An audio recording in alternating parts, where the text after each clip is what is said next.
peratra raisy ny tananao akaikinao fa ilaina mihitsy ny famindra ositra itsika eo anatin'ny fanompona zany iampita ny afo iampita izany ho amin'ny tsirairay avy androany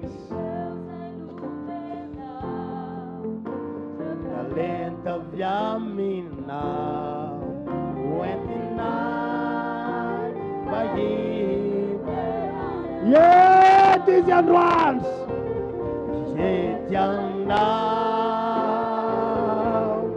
manatiketo ianao lifiderana atulot teneno mihitsy hoe eto Jesosy androany amen halleluja tsapana etianao ny fanandratanay atoka eto izy androany utsapanao zany rahalahy utsapanao zany anabavy androany ho anao zay rerateraky azo hery anareo minatsahany fanahy masina manomboka eto anao dia vavolombelon'Andriamanitra amizay ara sy ny tomboka azy amen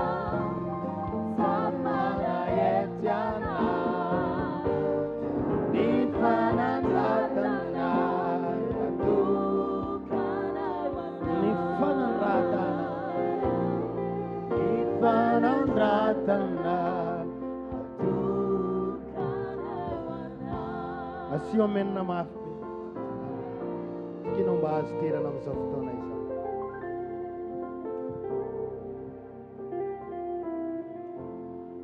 minao fa nahazo hery ianao amen mbola fiandohany iny mbola ho avy aminao ny tena famangin'Andriamanitra anao androany halleluja minao fa misy anak'Andriamanitra zao tena very hevitra mihitsy hoe aiza daholo ny lalana le androany anao lalana ho anao any Andriamanitra anao lalana ho anao any Andriamanitra teniny mihitsy no akaikinao hoe anao lalana ho anao any Andriamanitra androany rehefa manao lalana ho anao izy tsisy mahasakana anao zany amin'ny lalana zay aleanao tsy maintsy tafita ianao androany ary tsy maintsy ho azonao zay akatanao amin'Andriamanitra androany ho tsapanao Andriamanitra mikasika anao izany isy afanganam-pandeha avy amin'Andriamanitra zay amin'ny alalan'ny fanatrehany ho ataony aminao dia hiazakazaka tahaka ny Elianao dia ilaza hoe ny tanan'i Jehova dia tao amin'ny Eli ary niazakazaka ny Eliony kalesiny aby izy ianao androany dia hiazakazaka ho alohan'ny olonanao manomboka androany zay rehetra mihinan'izany dia manava-menina mafy be ndao irahantsika amin'ny fanahy mivavaka zany ny fiderana eto ianao tsapanay halleluja raha manetsika anao ny fanahy masina mba hitsangana anao dia afaka mitsangana fa tsy terena ary tsy bety raha mitana anao iankoka izy dia miankofa ianao eo anatreh satria tian'Andriamanitra mba iankoka isika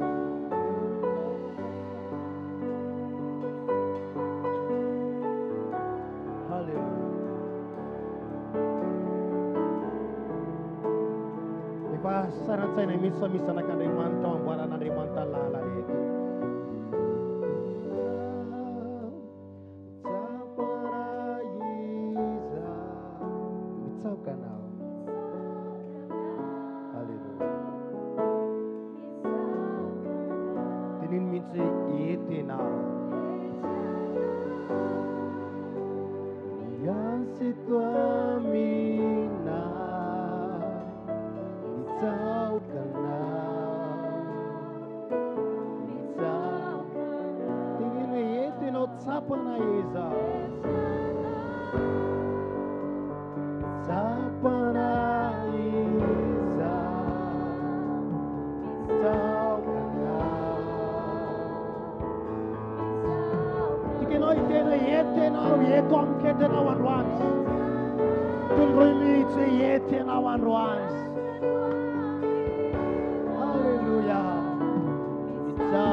manova fagagana eo amiko ianao.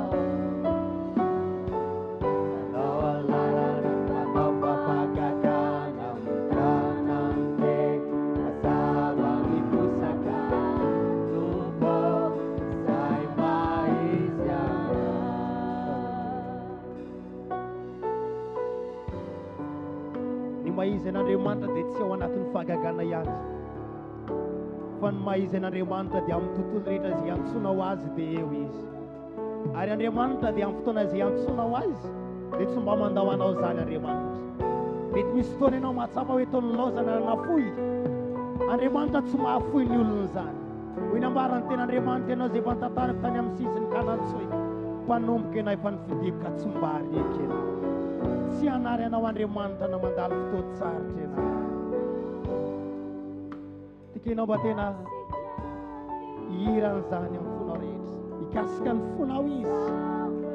Ho an'izay rehetra manana aretina to palpitation, ho ampitonin'Andriamanitra ne izany. Ny grokera rehetra ho sitran'Andriamanitra ne izany. Ny fomba ratra rehetra izay tsy lazainao amin'izany amin'iza dia ho sitranina ne izany androany. Misy fanasitrana eo amin'ny fanateha. Halleluja.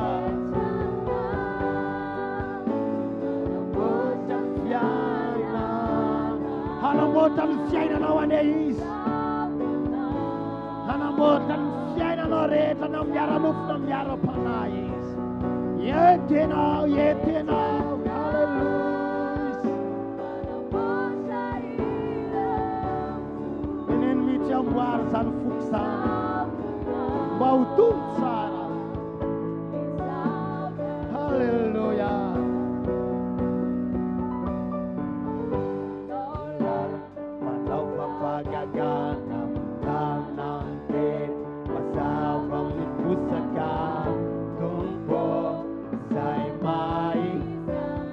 Manova lalana, manova fahagagana ho ahy ianao.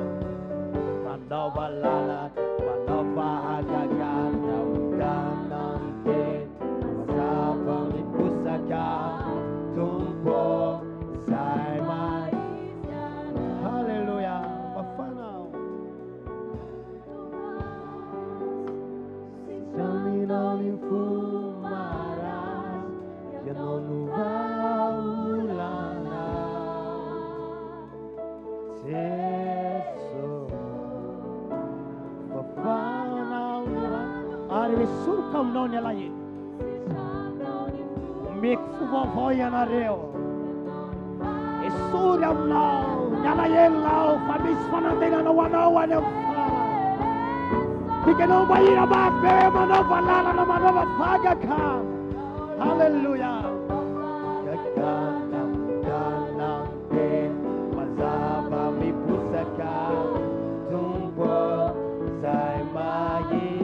Manova lalana, manova fahagagana. Manova lalana, manova fahagagana. Tanan'te mazava mipusaka, tumpo zay naiza. Zay maizy anao. Zay maizy anao. Zay maizy anao.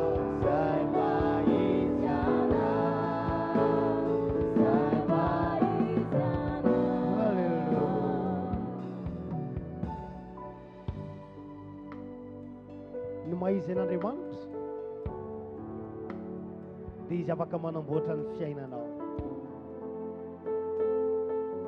Teneny mihitsy hoe ianao mahay manova zany fiainako izany sy manify Andriamanitra.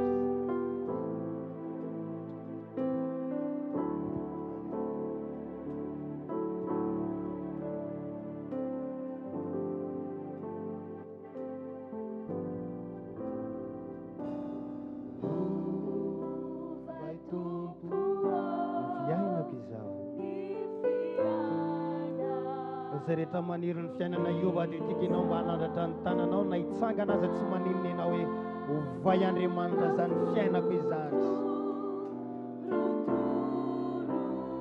Ianao no mahefa izany amiko. No mahefa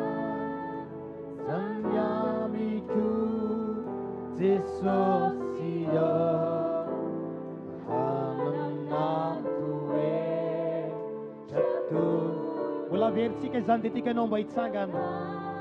Vertsika ny andino voalohany manasanao mba hitsangana ao.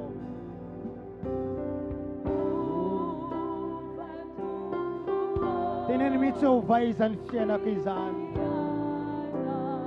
Le fiainana mifangaro amin'ny fahotana, fireriana, fijagajagana, fivarilana. Teneny mihitsy ho vai ao Andriamanitra. Ny leoparda tsy mahay manova ny endriny, tsy mahay manova ny tabany. Mino fa tsy tahaka izany karazana biby izany ianao. Fa ianao dia manana Andriamanitra tahaka ny endriny. Raha niova tarehy Jesosy dia mahiova koa ny endrika manomboka androany ianao. Teneny mihitsy hoe mba ho vai ao Tompo. Halleluja, halleluja. Asan-drato ny tananao dia teneny mba ho vai ao. Hanova ny fiainanao ane izy. Ho hafa ny tontolo misy anao. Ho hafa ny rivotra izay iainanao manomboka hatretsaka. Hanjaka eo aminao Andriamanitra. Hanjaka eo aminao Andriamanitra. Hanjaka eo aminao izy. Halleluja. Raisoa Tompo. Halleluja.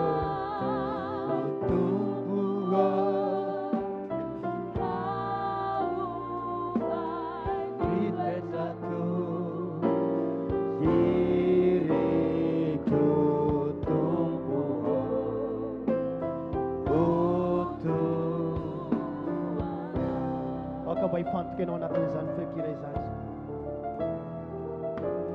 Raha mijery ny Baiboly, i Abrahama dia tsy nionona tamin'ny zavatra anankiray izay nomen'Andriamanitra azy. Ary tika ianao mba tsy hionona amin'ny zavatra izay nametran'Andriamanitra anao fa mangataka mba hihoatra lavitra noho izany ianao. Aka mba tsy tahaka ny zanak'Israely ianao izay nisafidy, izay nita ny Jordanina fotsiny, tonga tao amin'ilay tany Kanana dia nijanona. Ka izay anjara voatendry ho azo ny saraina tamin'ny hafa. Fa raha tonga eto ianao izay anjara rehetra nofaritin'Andriamanitra ho anao dia angatao izany dia manana toe-panahy ambonimbony ianao. Hiaro anao ane izy. Kinao Jesosy afaka nova. Manaiky venao fa hovain'Andriamanitra androany. Ekenao ve izany androany? Misy antso andrany hanova ny fiainanao izy. Zao dinao tsire izany antso avo zany. Halleluja.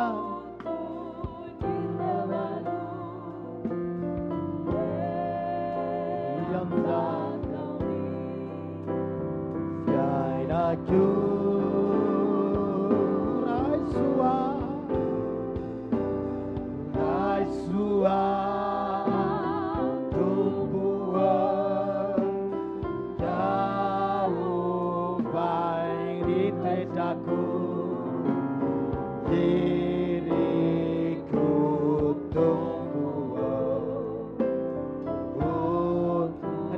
Del maniry no feno fanaya.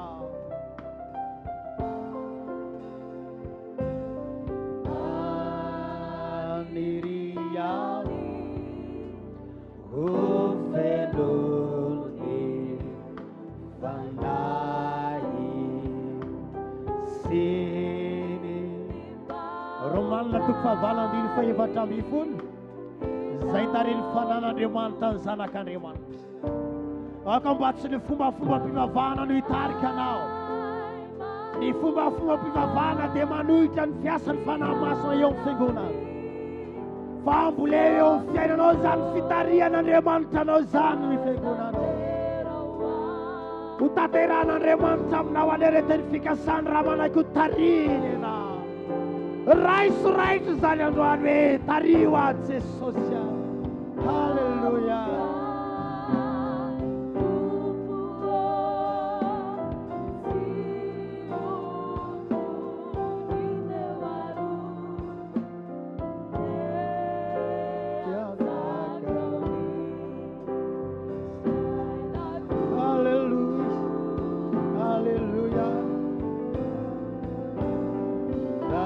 Sua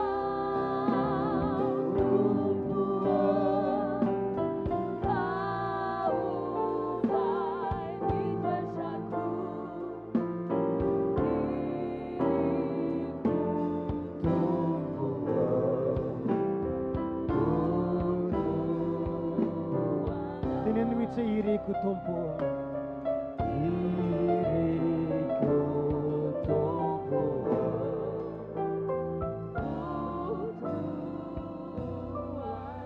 Bitsangan na yan sika diti nomba yen fun firtrita now. Inan bitskin fana mas na iwam noiso. Rai kumala lorai sunita na tinen mitse titam yao te sosian wan titam yao rai kumala lorai o versi que yan zan titam yao arwan. Hallelujah. Se avela mitse non rana smanaik tami so avela na remanta mitse no ran rak smanaik azena atulurias mitse tana na veti tami awan rema.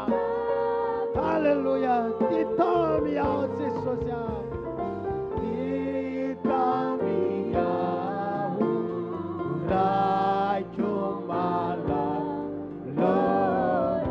Averenian Isania, Averenian Sandra, Vernam, Canada de Vernam, na Reo Yademan. Itamia,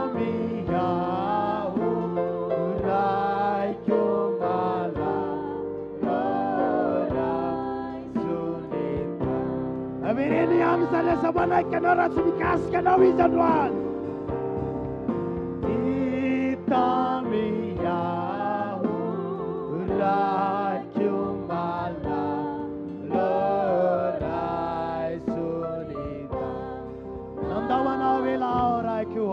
Buluan Nandawana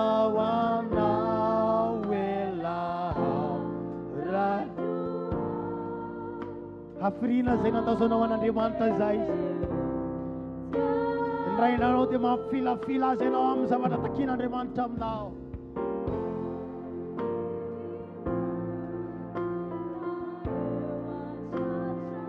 Hallelujah. Ula vezi kayan nandawa na wela orai kyo nandawa na wela nandawa na wela orai kyo zaude teru yahu maniria kina watata nawa. Hallelujah. Kina yewa jajana zaude tikun saraya pananatan na kay tenueti tom yawan rwa.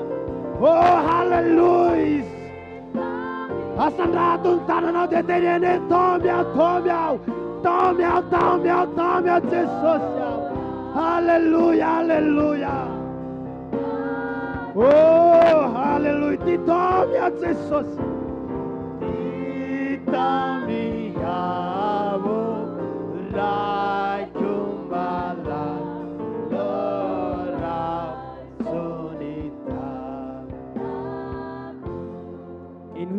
Kan remantam nawan natin san fikira san. An remantat sumtona nawan na laptas. An remantam tona nawan na kaikas. Uzya safa salang fatelong fitput. Very serita lapta now. No kekinan remantan matsara. Ni matsara no di no kekinan remantara lap. Ni matsara no di o kekinan remantara napat.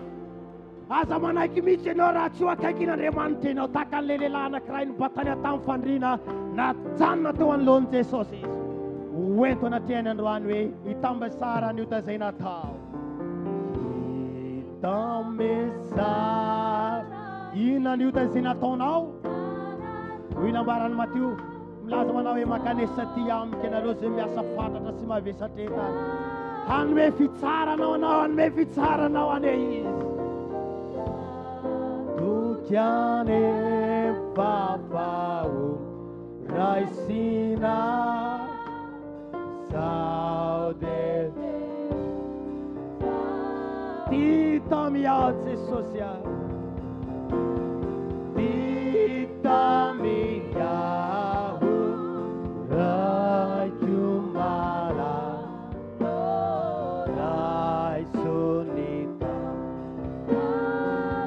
Sanabavy ao kanao mba tena irany fona rehetra anao androany takan'izany rahalahy rehetra teneny mihitsy hoe tia Jesosy fona anaraka anao. Halleluja. Averitsika isanandiny ty tamy aho ty anaraka anao. Oh halleluja. Ty tamy aho raikiumala lorai sunita na ty tamy aho raikiumalalo. Halleluja. Ty tamy aho Maeno afa misy lehilahy efa fangin'Andriamanitra teto androany. Halleluja. Na dia tsy menika an'io zanakao aza. Na dia tsy menika ny zanakao zao dia teo atao visany mpanomponao aho. Raha mpanompo ianao mbola tsy ilazan'Andriamanitra ny amin'ny hoavy ianao fa teneny mihitsy atao visany zanakao Andriamanitra. Fa raha zanaka dia mpandova ny raina ny fanjakany lanitra. Ezany fiderana ataovy mafimafy hoe ty tamy aho Andriamanitra, tamy aho anaraka anao. Amen. Halleluja. Ty tamy aho Jesosy aho, ty tamy aho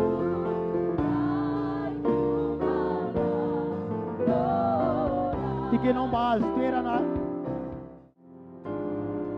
tatsika mifanamvavaka izany omeo aho tompony fofonay.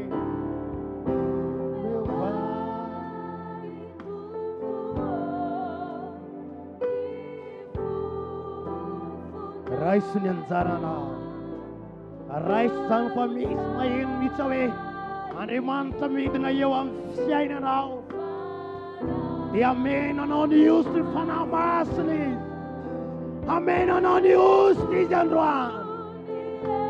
Izany osy izany ihany no mampandeha ny zavatra rehetra. Oh halleluja. Raiso zany androany, raiso ny anjaranao androany. Dewa veritsika omeo Andriamanitra zany fofonana izany. Halleluja.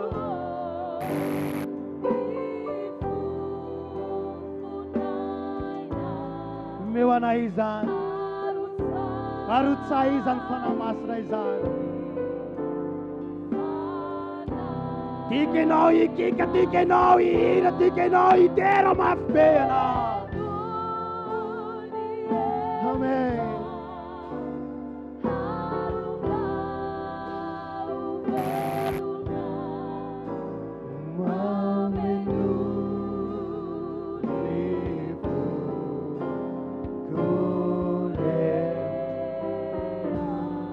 Ino izany feokira zany? Tao amin'ny Baiboly rehefa nanomboka nanenon'ireo anjo maro dia niasa Andriamanitra dia nirava ny manda ny Jeriko. Rehefa nanomboka nisy ny zava-maneno dia nisy fanenden'Andriamanitra tao amin'ny mpaminany. Ianao androany dia ho tendren'Andriamanitra ianao, hanendry ianao amin'ny heriny izy, hanendry ianao amin'ny fanahy masina izy.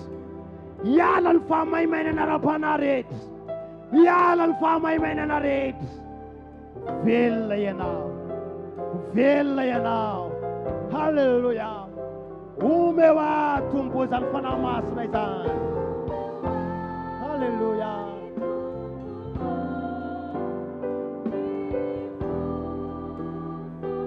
Tsy mitondra anao hanana fovato Andriamanitra. Raha toy izany ny toetranao dia tahaka ny fariseo izany. Fa Andriamanitra dia milaza fa mehisoroka aminareo ny fovato ka meko fonofy ianareo mba ho mora torotoro amin'ny alalan'ny teny. Amenanao zany hery izany izy. Halleluja. Ameno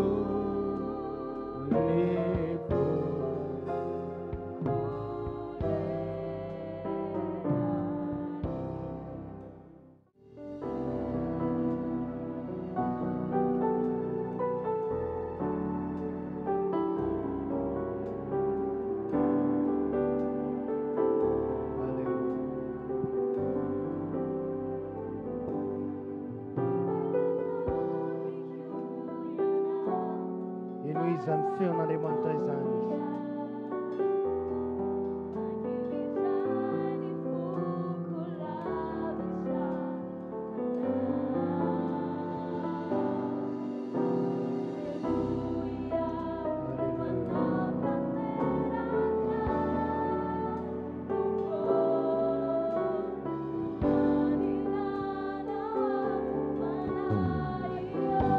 Eo mbola veritsika izany iverena amiko ianao. Teneno mihitsy hoe miverena amiko ianao fanahy masina. Aza foinao na dia efa antitra na dia manao ahoana ny tenana misy azy. Mandra-pahanitra reo sy fotsivolonareo dia tsy miova hafa izany isairana anareo izany ibabo izany trotro anareo hozy izy Andriamanitra. Alleluia.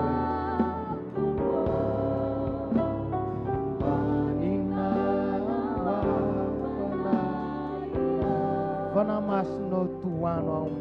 Alleluia.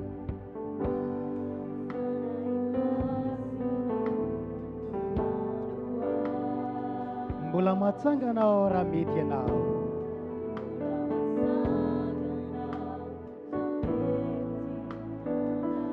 Tsy manan-kery aho raha ilaozanao fa milanao fanahy. Eny mihitsy hoe tsy amikenao fatanjana fa mifanahinao rery ihany tsy eo.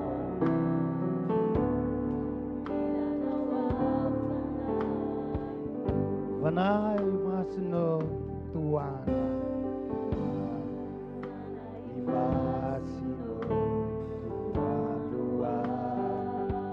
Mbola matsangana Jesosy. Ny antom-pahavelomanao dia mbola ilain'Andriamanitra. Mbola misy fanantenanany aminao. Ary misy hery omen'Andriamanitra azy rehetra matoky azy sy manaiky azy.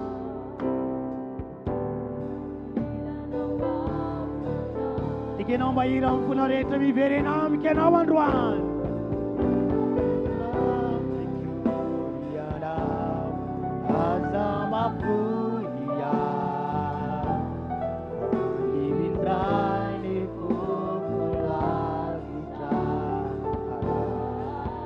Feno Yahu anao tanterakane ao tompo.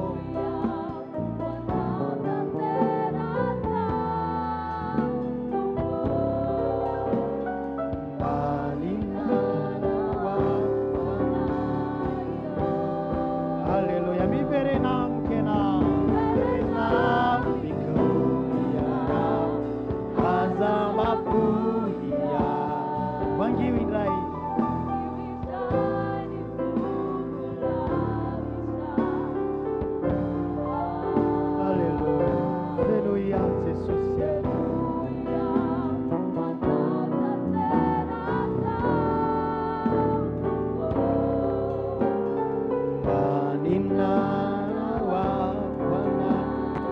Azunya ci sarà camna apa iris curel.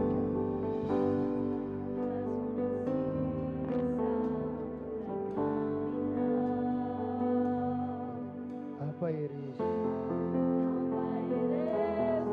Patanzaun tananam rap-rap. Lual kamalin kuturaksan. Ariman taririan wasu fikiran. Pavere seredat semyarakam.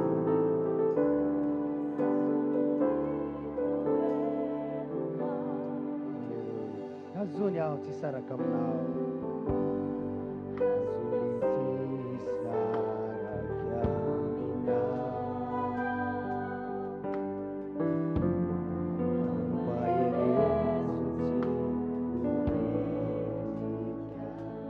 Izamunuazi kifikira. Ralanao na nanabavinao mety mandawanao izany. Andriamanitra rery ihany tsy mba mandao izy.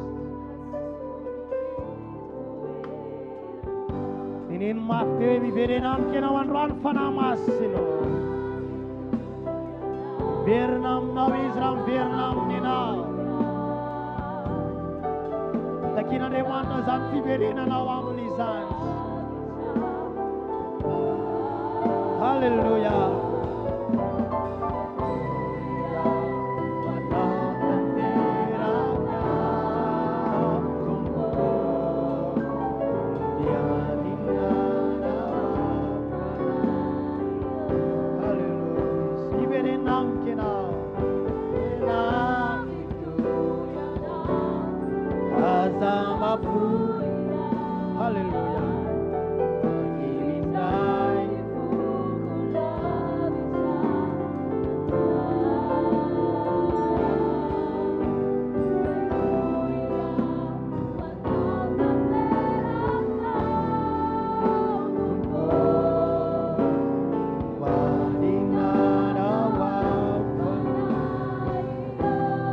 Manavao, Papifali, Papayeres, Papadris.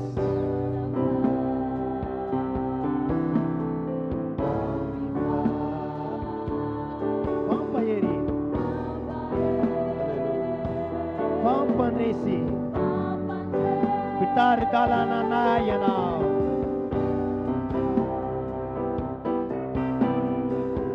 Panadatana. Pamel.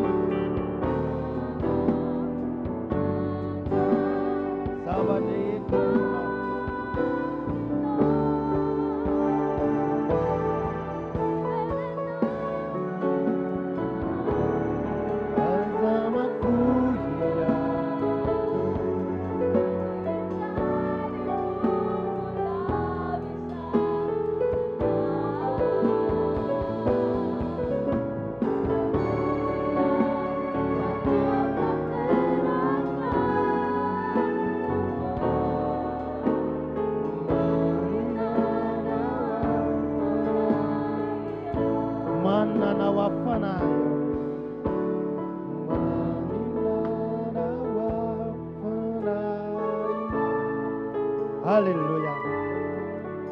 Tugamto na zay tondana ny ten'Andriamanitra. Avelomana miaraka amin'ny fanatrehan'Andriamanitra izany. Manasanao mba hitsangana dia arahantsika teka malefaka izany fiderana izany raha sitraka ao.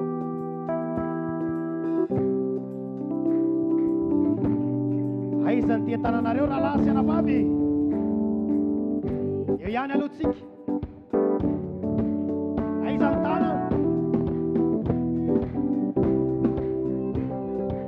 Kahitany manodidina ny fahatsarana amiko. Hoasan'Andriamanitra aminao ary ampandalovina aminao ane izany fahatsarana izany androany.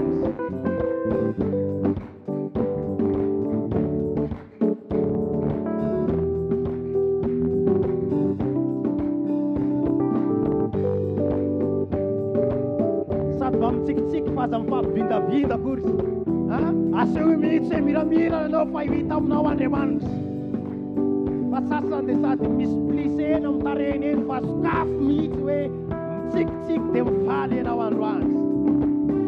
Halleluja.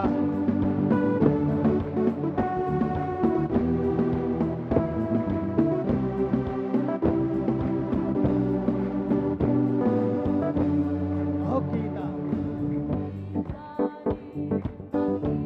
Halleluja.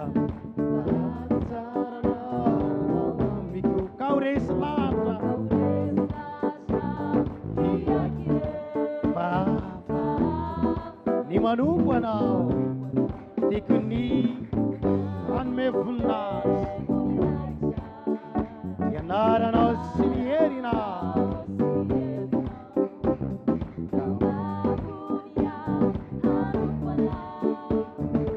mahita niajany eneny mihitsy asehoy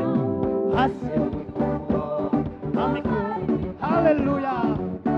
Mba mitsikitsiky ataovy ampinona mihitsy asehoy amiko izany Andriamanitra androany. Halleluja.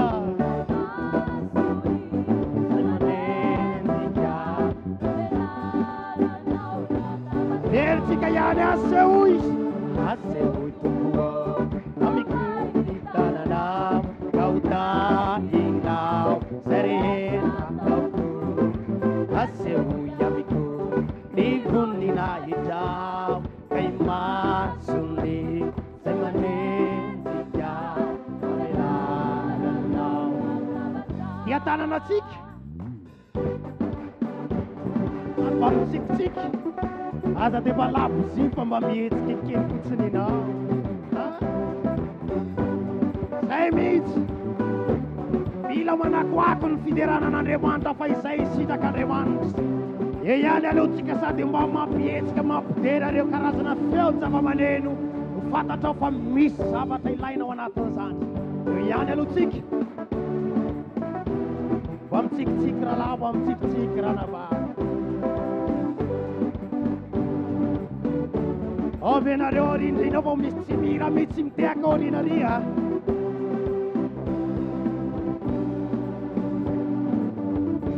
Ome voninahitra ny teninao zay mampanantena sy ny lazy Ahavanao ny manompo anao.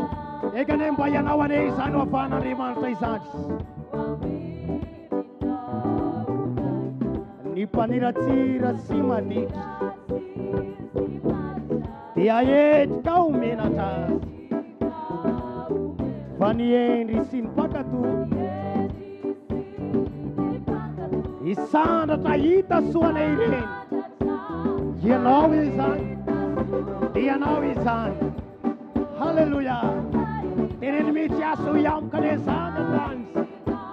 Rehetra ataoko aseko iamiko ivonina hitao kay masony zay manenjika lo amelaranao. Averitsika aseo iamka androany. Aseo. Halleluja. Isanak'Andriamanitra ho tahin'Andriamanitra androany. Isanak'Andriamanitra leon'Andriamanitra ny voninany ane. Halleluja. Masony zay manenjika lo amelaranao. Taontsika miadana aseo itompo. Aseo itompo hitanana kautahinao zarehetra ataoko aseo iamiko ivonina hitrao ka ny masony zay manenjika lo amelaranao. Averitsika mavefara ny ritma bebe. Aseo. Halleluja. Ovenareo tahinan izy asan'ny tananao rehetra. Aseo iamiko ivonina hitrao kay masony. Amen. Mijanona ny zava-maneno tsika rehetra ihany. Aseo.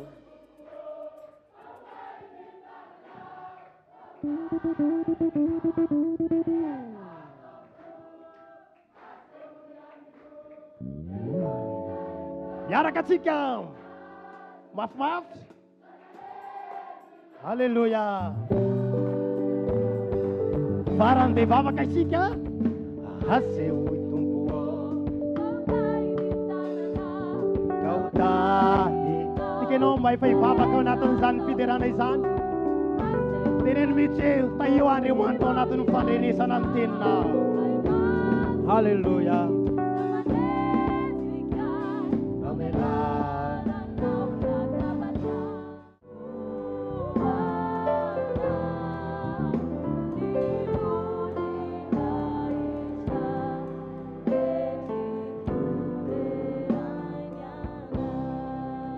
Halleluja.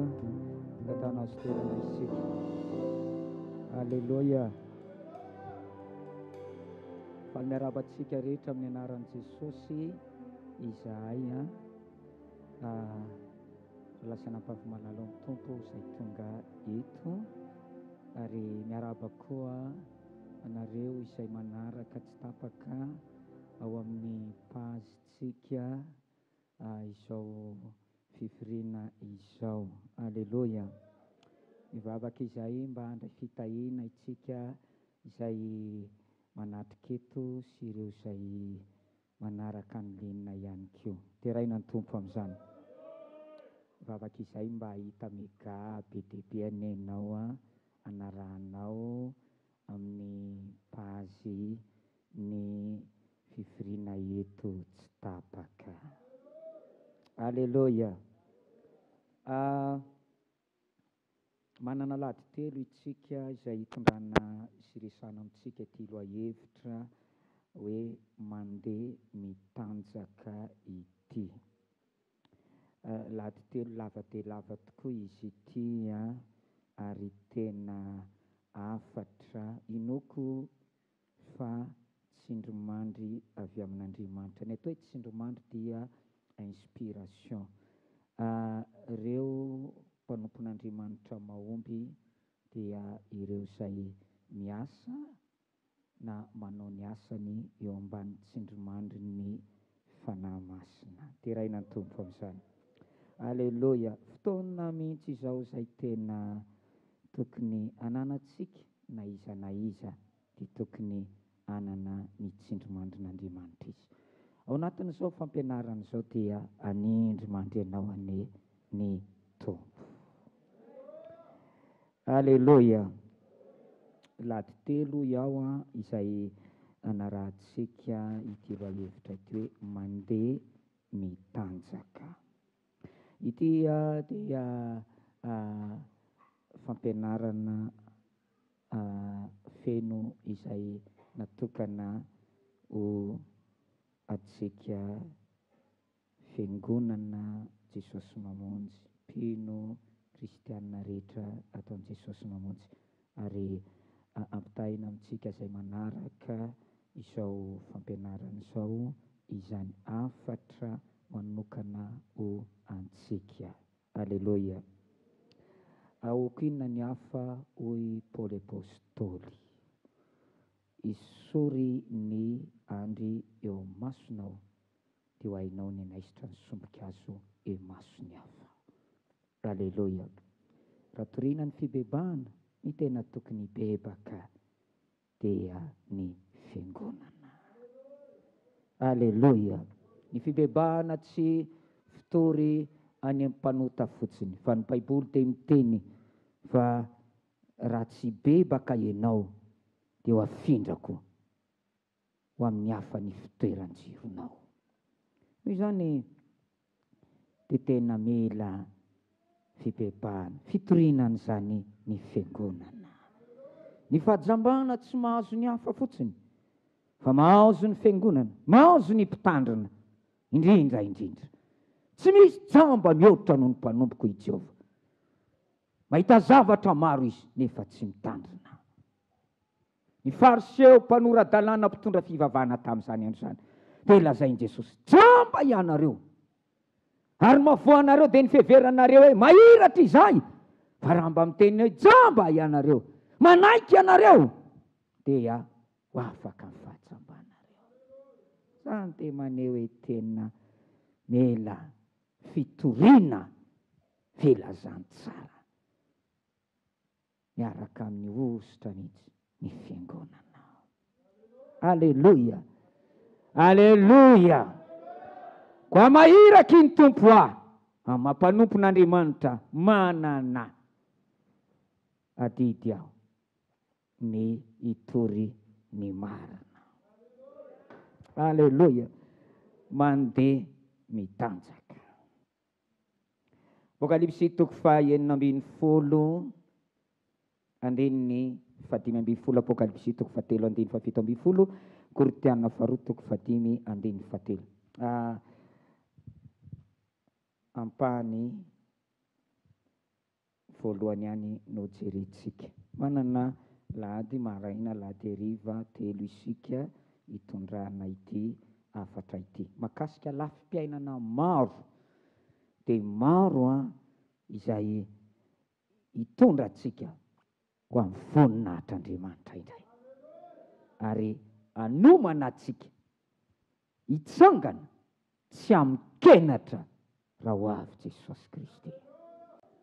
Apokalipsy toko fahaenina ambin'ny folo andininy fadimy ambin'ny folo.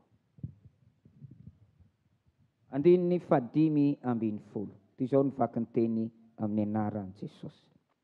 Indro avy toy ny mpangalatra, sambatra izay miambona ka miaro ny fitafiny, fandrao mandeha mitanjaka izy ka hita ny famenarany. Sambatra izay miambona ka miaro ny fitafiny, fandrao mandeha mitanjaka izy ka hita ny famenarany. Avy amin'io tenin'i Jesosy io no nisy tomana ilay lohahevitra izay ho velabelarina sy andraisantsika fampianarana eto, ny hoe mandeha mitanjaka. Apokalipsy toko fahatelo andininy fafito ambin'ny folo. Andininy fafito ambin'ny folo. Fa hoy ianao, manan-karena sy efa niary fananana be aho, ka tsy manan-java mahory, kanto tsy fantatrao, fa ianao lay ory sy mahantra sy malahelo sy jamba ary mitanjaka.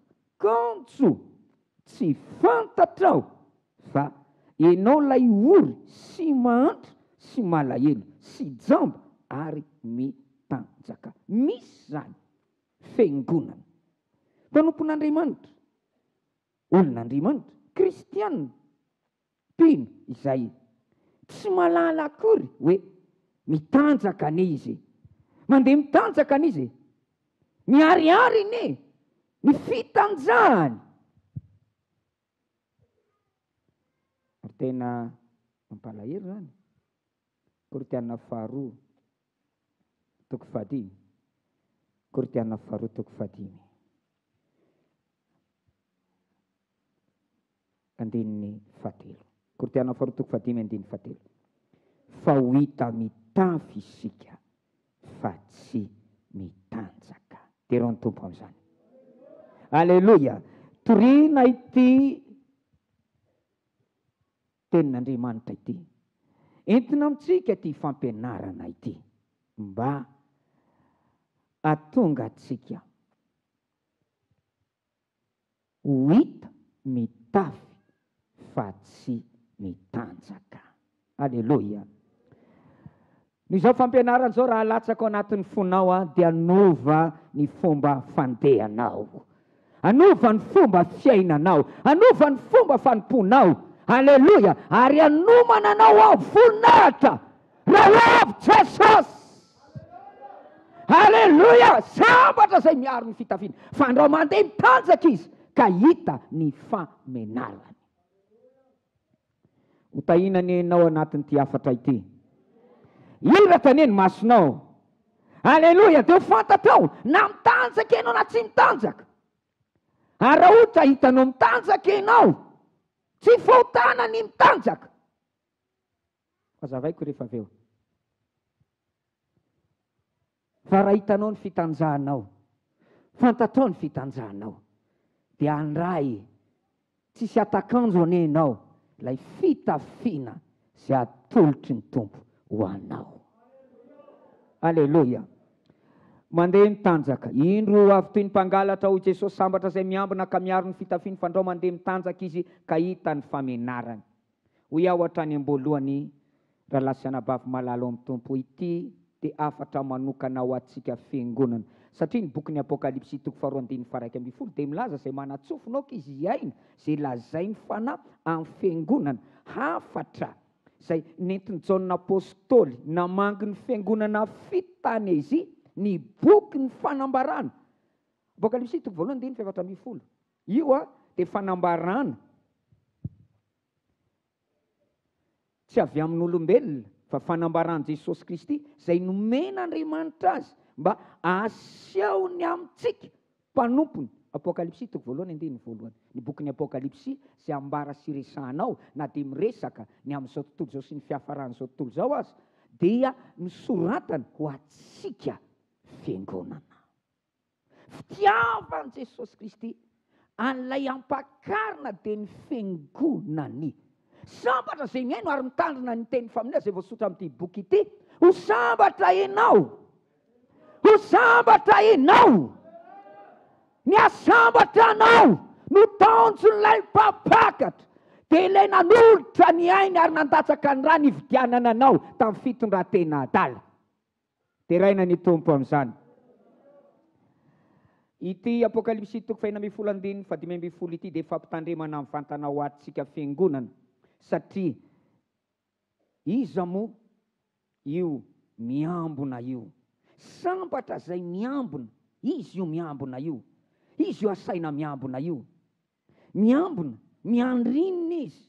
Nahoana no misy resaka fitafiana eto amin'ny boky ny Apokalipsy 2:7-7 isika. Apokalipsy 2:7-7 dia misy teny ao, oka isika hifaly sy ravoravo ka nome voninahitra azy, fa tonga ny fampakaram-badiny zanak'ondry ka efa miomana ny vadiny, ary nasaina ny tafy rongony fotsy madinika sady madio no mangatsakatsaka izy.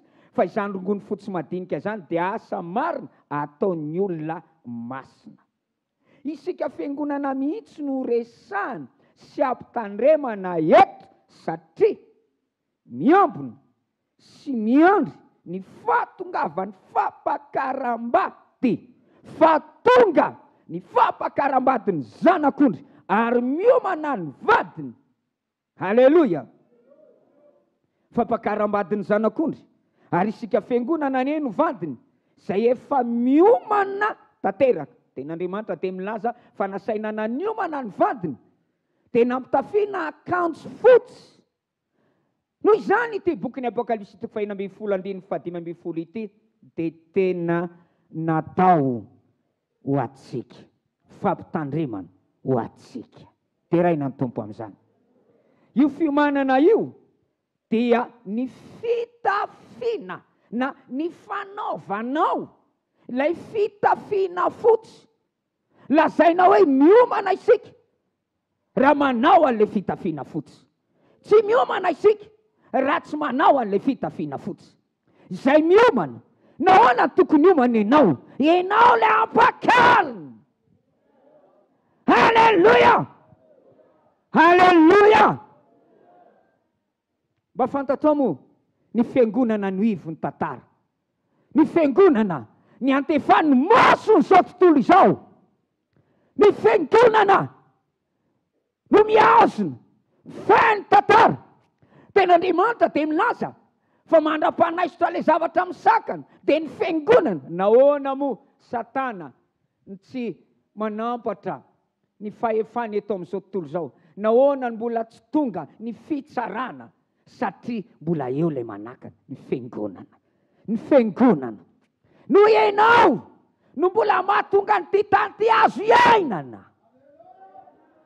No ianao no mahatonga fanahy masina mbola miasa eto amin'izao tontolo izao. Halleluja! Fiangonana amin'ny fanasiny tany. Noho izany tokony ho fantatrao mihitsy fa mahafiangonana antsika, ianao lay ampakarina, ianao ny fotoatin'ny tantara, ianao ny tondron'ny Baiboly hatrany amin'ny Genesis ka hatrany amin'ny boky ny Apokalipsy. Tonga amin'ny fampakaram-badiny zanak'ondry ary efa miomana ny vadiny, nasaina mitafy akanjo fotsy. Misy akanjo fitondra amin'ny fampakaram-bady, Mateo 2:20 ary tonga ny mpanjaka dia niteny tamin'ilay lehilahy anankiray hoe nahoana iza nitondra anao naketo nefa ianao tsy nitondra ny akanjo fitondra amin'ny fampakaram-bady. Mila mitondra akanjo ianao. Halleluja! Halleluja! Mila mitondra akanjo ianao, mila rovanao ilay akanjo fa andao mandeha mitanjaka ianao ka hita ny famenaranao. Boky ny Daniela dia milaza ny afaraparany any fa maro ho amin'ny enatra sy latsa mandrakizay ary maro ho any amin'ny voninahitra mandrakizay. Mba tsy hanisa ilay ho any amin'ny enatra ny ianao. Nahoana no any amin'ny enatra mandrakizay izy? Satria tsy niaro ny fitafiana dia lasa niariary ny fitanjahany. Mandeha mitanjaka. Manina tsara ho iateo.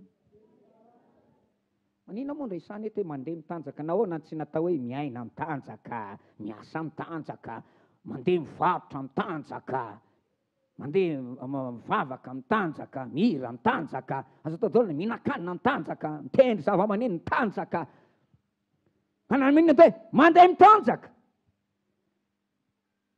Manondro lalana ale io izay misy ny fiangonana. Ary misy fiafarana natanjona atongavana. Raha vao miteny mandeha mitanjaka, maneho lalana ale zany izay misy fiaingana ary misy tanjona, misy fitodiana. Quando amin'ny Baiboly miteny hoe mandeha mitanjaka, dia raha mandeha mitanjaka zany ianao dia ho tonga mitanjaka. Raha mandeha mitanjaka ianao dia mitanjaka koa ianao tonga eo amin'ny arrivé. Tianao ve zany? Mandeha isika ankehitriny. Paoly dia milaza maro mandeha, lazaiko fitomanina ankehitriny. Jesosy dia milaza avy anaraka dia nafony zavatra dia nandeha nanaraka an' Jesosy. Mandeha isika. isan'andro ianao amin'ny zavatra rehetra ataonao dia mandeha mandroso dingana anankiray ho amin'ny dingana anankiray. Isan'andro ianao dia mavita laviran-dalana. Manantona ny mandraksainao, manantona ny fiavian'i Jesosy itsika. Tonga eto ianao, mandeha ianao. Fa mandeha mitafy ve? Sa mandeha mitanjaka? Raha mandeha mitanjaka ianao ankehitriny dia azo antoka fa mitanjaka ianao ho tonga eo amin'ny arive. Zay indrindra mahatonga ny tenin'Andriamanitra. Sambatra izay miaro ny fitafiana. Fa raha mandeha mitanjaka izy ka hita ny famenarana. Azonao tsara ve loatra eto? Izao mety tsy taitra ny mpandeha rehetra satria mety vetsy ny mahita. Mety mandeha par silence ianao, mety mitokatokana ianao, mety mahay manafina. Tena isika tsy dia misy olona mahatsikaritra firy, fa rehefa tonga eo amin'ny arive kosa ianao dia ny mason'izao tontolo izao sy ny lanitra manontolo no ahitanao. Izay indrindra mahatonga ny tenin'Andriamanitra hiario ny zavatra mba mitambesatra rehetra. Fa isika ane dia ity misy vavolombelona maro toy ny rahona mijery manodidina antsika. Zay na tsisy mahalala. Fa iza ny mpiatsara velatsia? Iza ny tena mpivavaka many? Ny olona mijery ivelany dia miezaka mandeha tsara toy ny hoe mendrika ivelany ianao, fa Andriamanitra mahita ny fo. Ny zava-miafina rehetra dia hiariary eo imasony izay hafarany ataontsika. Rehefa tonga ny farany, rehefa tonga amin'ny ampanenona ny trompetra, rehefa ho avy ny tompo, tsy afaka ny aina tsy ho hita ianao hoe indro ianao tavela. Rehefa hitsanga aloha ny fitsaran'Andriamanitra itsika dia hiariary ny zavatra rehetra. Aiza ny antsirako eo anolohan'ny fanahinao i Jehova. Hoy Davida. Izany ohatrany mety ihany, ohatrany tsy dia mampaninona hoe mandeha mitanjaka ankehitriny. Fa miteny aminao aho rehefa tonga eo amin'ny arivenao. Izay mahatonga amin'ny Baiboly hiteny fa maro no amin'ny latsa ho any amin'ny latsa sy henatra mandrakizay. Ary ho any ivelany io tsy mitondra ny akanjo fitondra ny fampakaram-bady dia sina ralehilahy. Izany indrindra mahatonga an' Jesosy hiteny miarova ny fitafianao, fa raha mandeha mitanjaka ianao ka hita ny famenaranao. Teraina ny tompo amin'izany. Teraina ny tompo amin'izany. Ny Apokalipsy 2:21. Ny Apokalipsy 2:21.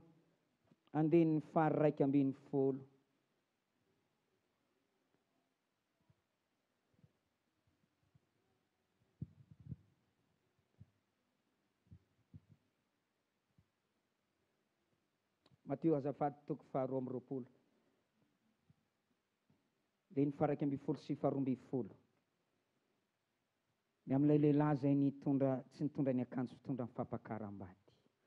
Teresaka aminao aho, indray aho eto ny atao hoe fitanjana. Fa tena azonao ty lesona ity hatrany amin'ny farany satria resaka mahakasika lafim-piainana rehetra isika. Aleloia. Miresaka lafim-piainana rehetra mihitsy isika. Ny antony dia ity. Rehefa ho avy ny tompo na hitsangana ny fitsaran'Andriamanitra, tsika jereo rehefa mijery any amin'ny bokin'ny Mateo ianao fa hampamoahana ny olona ny amin'ny talenta rehetra izay nomeny. Talenta fahaiza-manao, talenta fanomezam-pahasoavana, talenta ny asanao, ny zavatra nomen'Andriamanitra anao, fanomezam-pahasoavana, tombonandro, vola, harena, fahatsara-tarehy, izay zavatra rehetra nomen'Andriamanitra anao. Hampamoahana ianao ny amin'ny fomba ny ainanao ny fiainanao, ny nampiasanao an'ireny rehetrarehetra ireny. Reo indrindra no iresana sy ilazana aminao fa ite mandeha mitanjaka ity dia akasika ny lafim-piainanao rehetra. Dia raina ny tompo amin'izany. Izany mila fantatrao mihitsy atao hoe natao hoe fitanjana. Ny fitanjana tsy hoe ny fiboridananao. Tsika hijery fomba famaritana, fomba ilazana ny atao hoe mitanjaka. Zava-misy ny fitanjahana eo amin'ny olona rehetra. Averiko koa, zava-misy ny fitanjahana eo amin'ny olona rehetra. Misy fitanjahana eo aminao, ao ambadika io lambanao io. Fa manino ianao manao lamba? Raha tefy, manino aminao? Misy fitanjahana ao. Halleloia. Jereo leo akaikinao, misy fitanjahana io. Fa tsy hitanao ilay fitanjahana satria izy hainy tsara manafina an'izany. Mitafy izy, miaro tsara fitafiana izy, tsy ary fitaratra izy. Za zao vao niazakazaka vaingakaingana mihitsy efa tonga teto dia raha hitanareo miverina aingana, ohatran'ny namboary kely mihitsy nasiako sorobilana. Ty seho anatenareo aho. Manahirana, pitarina nefa dia jerena, amboarina tsara. Isaky ny mitsangana hita dia hoy sera manao baikimony io. Dia fa azoko tsara, tia indray izay midina. Miala maina ianao, tsy mahita nininy eo ianao. Halleluia! Koa zava-misy ny fitanjahana eo amin'ny olona rehetra. Eo amin'ny mpanompon'Andriamanitra rehetra, eo amin'ny kristianina rehetra. Mitanjaka avokoa isika rehetra melohany hanaovantsika ny akanjontsika. Manontany aminao aho. Hanaovanao ny akanjonao, mitanjaka ianao. Tsy mba misy olona mandro mihitsy zany eto a. Dia rehefa mandro ianao miandro miaraka amin'ny lambany. Koa efa maseny misy olona tena somary fanatika loatra ataon'i Jesosy mamonjy. Matory hoe dia sao dia ho avy tampoka ny tompo dia tsy mahasahy manao pijama. Anaoviny kôstaranao e. Dia tsy mahazo manao sorta ny lehilahy fa sao dia tonga tampoka ny tompo. Tena ianao anondrana mihitsy sao dia mandro koa ianao, mandro ianao dia miaraka amin'ny lambanao. Esoriny lambanao kosiano tsikoko. Alohany anaovanao ny lambanao, mitanjaka ianao. Zava-misy ny fitanjahana. Dia ilaza aminao, misy vatana mitanjaka ao ambanin'ny akanjo anaovanao ao. Manao izy sa tsy marina? Manao izy sa tsy marina? Ary mitanjaka ianao a. Rehefa tsy miakanjo isika dia mitanjaka. Ary toa ny hita fa miaratsy zany. Ratsy be ianao. Ila olona tena misaina tsara. Ao tsara nareo a. Rehefa tsy mitafy ianao a dia ratsy bika be. Ary rehefa tsy mitafy ianao a dia miaratsy zany. Ary sahala hoe olona ambany zany ianao. Faratsimbiky. Kibo be.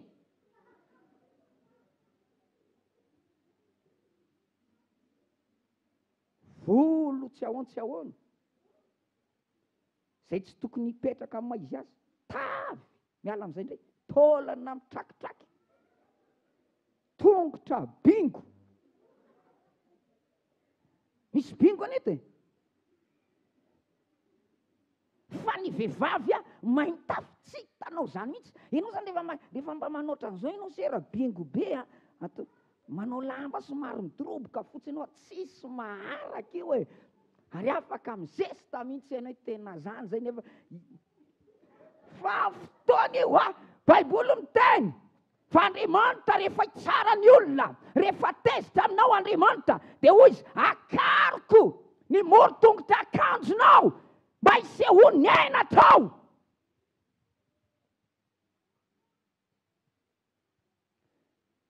Ka misy fitanjahana ary rehefa mitanjaka ianao dia hita daholo ireo tsy fahatomombanana rehetra. Hita daholo ny taova-mahamenatra hafa izay afenina ao ambadiky ny fitafiana.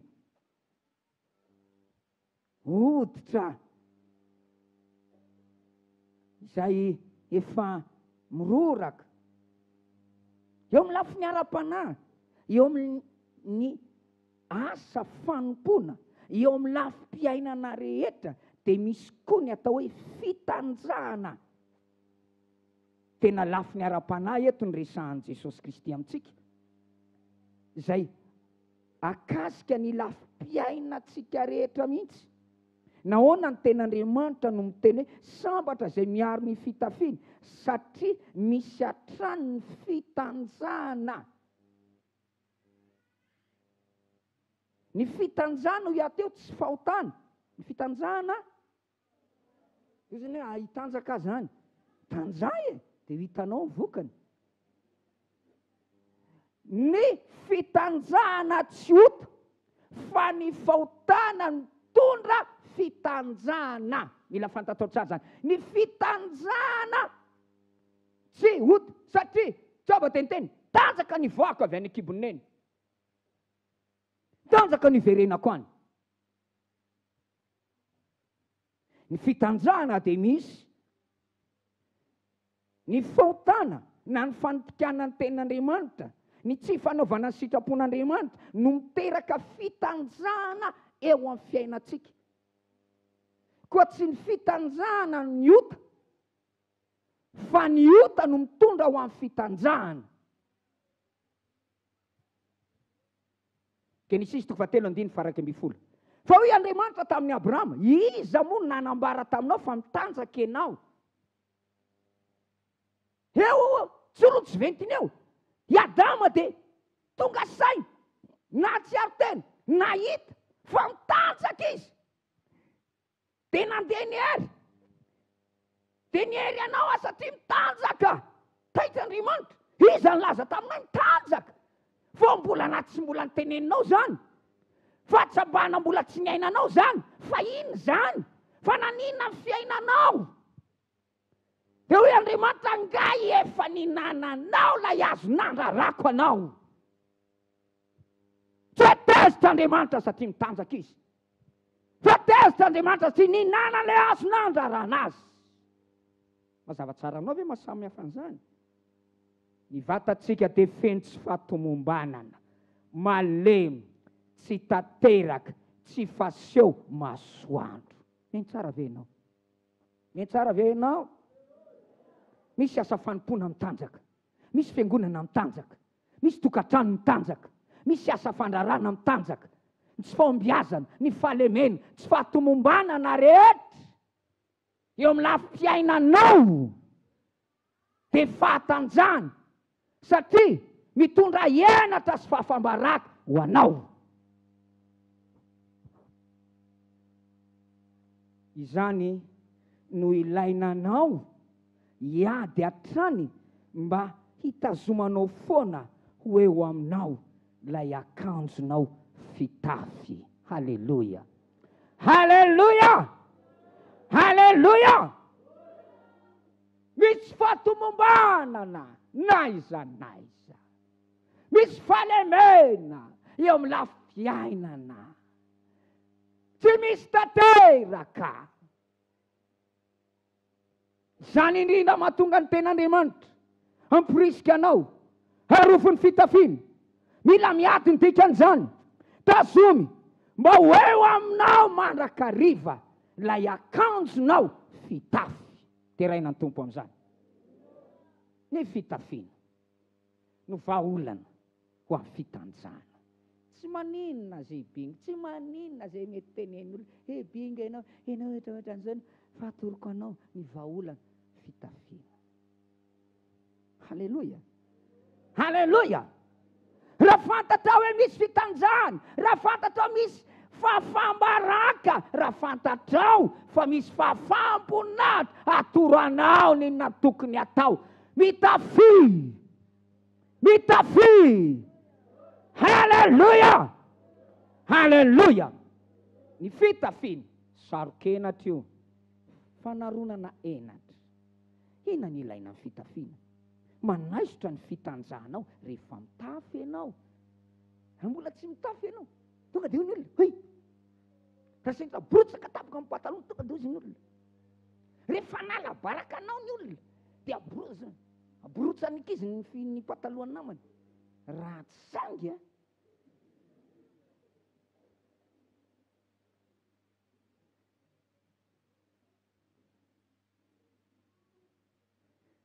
koa ny fitafiana dia manaisitra ny fitanjahanao. Koa ilazay ny ten'Andriamanitra. Miaro ny fitafiana, fa andao mandeha mitanjaka izy ka hita ny famenarana. Maninona ny hita ny famenarana? Satria tsy miazona ilay fitafiana izy, tsy mitana ilay fitafiana izy, tsy mametraka ny fitafiana izy, dia indro fa hita ny famenarana. Apokalipsy 7:7-8, dia manoro hevitra anao aho hividy amiko fitafiana fotsy hotafianao mba tsy sehon'ny enatrao noho ny fitanjahanao. Manoro hevitra anao, inona ny torohevitra mahasoa, inona ny vahaolana eo aloha tsy fahatomombanana, tsy fahombiazana, fahalemena, fahafambaraka, enatra latsa rehetra zay mahatonga anao tsy masaha, sy masoandro, tsy mahajoro raha ho avy Jesosy Kristy. Eo alohan'ny mason'Andriamanitra, iariary eo mason'Andriamanitra zay toy ny lelofo ny fiafarany ataonao. Dia inona tokony atao? Manoro hevitra anao aho izy, terahina ny tompo amin'izany. Lay Jesosy tsara anao, lay Jesosy hakanao, lay Jesosy apakatra anao. Mba moka anao amin'ny fahatsara-tarehy. Anareo tovolahy zay anambady, ny andraikitsy ny tovolahy raha memey daholo ilay tovolahy reto, hita fa anambady reto, dia atoranareo ianao no tokony antoka ny fitafiana. Zay anjara ao amin'ny baiboly, ara-baiboly zany, ny mpapakatra, ny mpanjaka no mamoaka fitafiana. Dia raha ianao zao nividy an'ilay fitafiana, zao nividy an'ilay fitafiana dia nandeha mihitsy, nandeha tany Analakely teny. Dia ilay fitafiana ilay mba hampivoaka ilay endrika ilay vehivavy ampakarinao, fa tsy hoe friperie no vidinao. Matin'ilay traîne 2 metatra nefa mitapany fotsiny sisa. Indrindra tsika atao amin'i Jesosy, nyzao tontolo zao dia mahagaga mihitsy. Ny mpapakatra dia ty miaro ny fitafiana fa andao mandeha mitanjaka. Fa ny olona zao tontolo jereo fa any amin'ny mariazy reny jereo, zara raha mitafy tsy azoko mihitsy hoe inona ty vadinao ko ny fitanjahany vadinao no asehoanao ny olona invitenao. Anao rery ko inona ary no amin'ny zarazarainao amin'ny hafa ty. Raha tsy hoe mangidy izy tiky no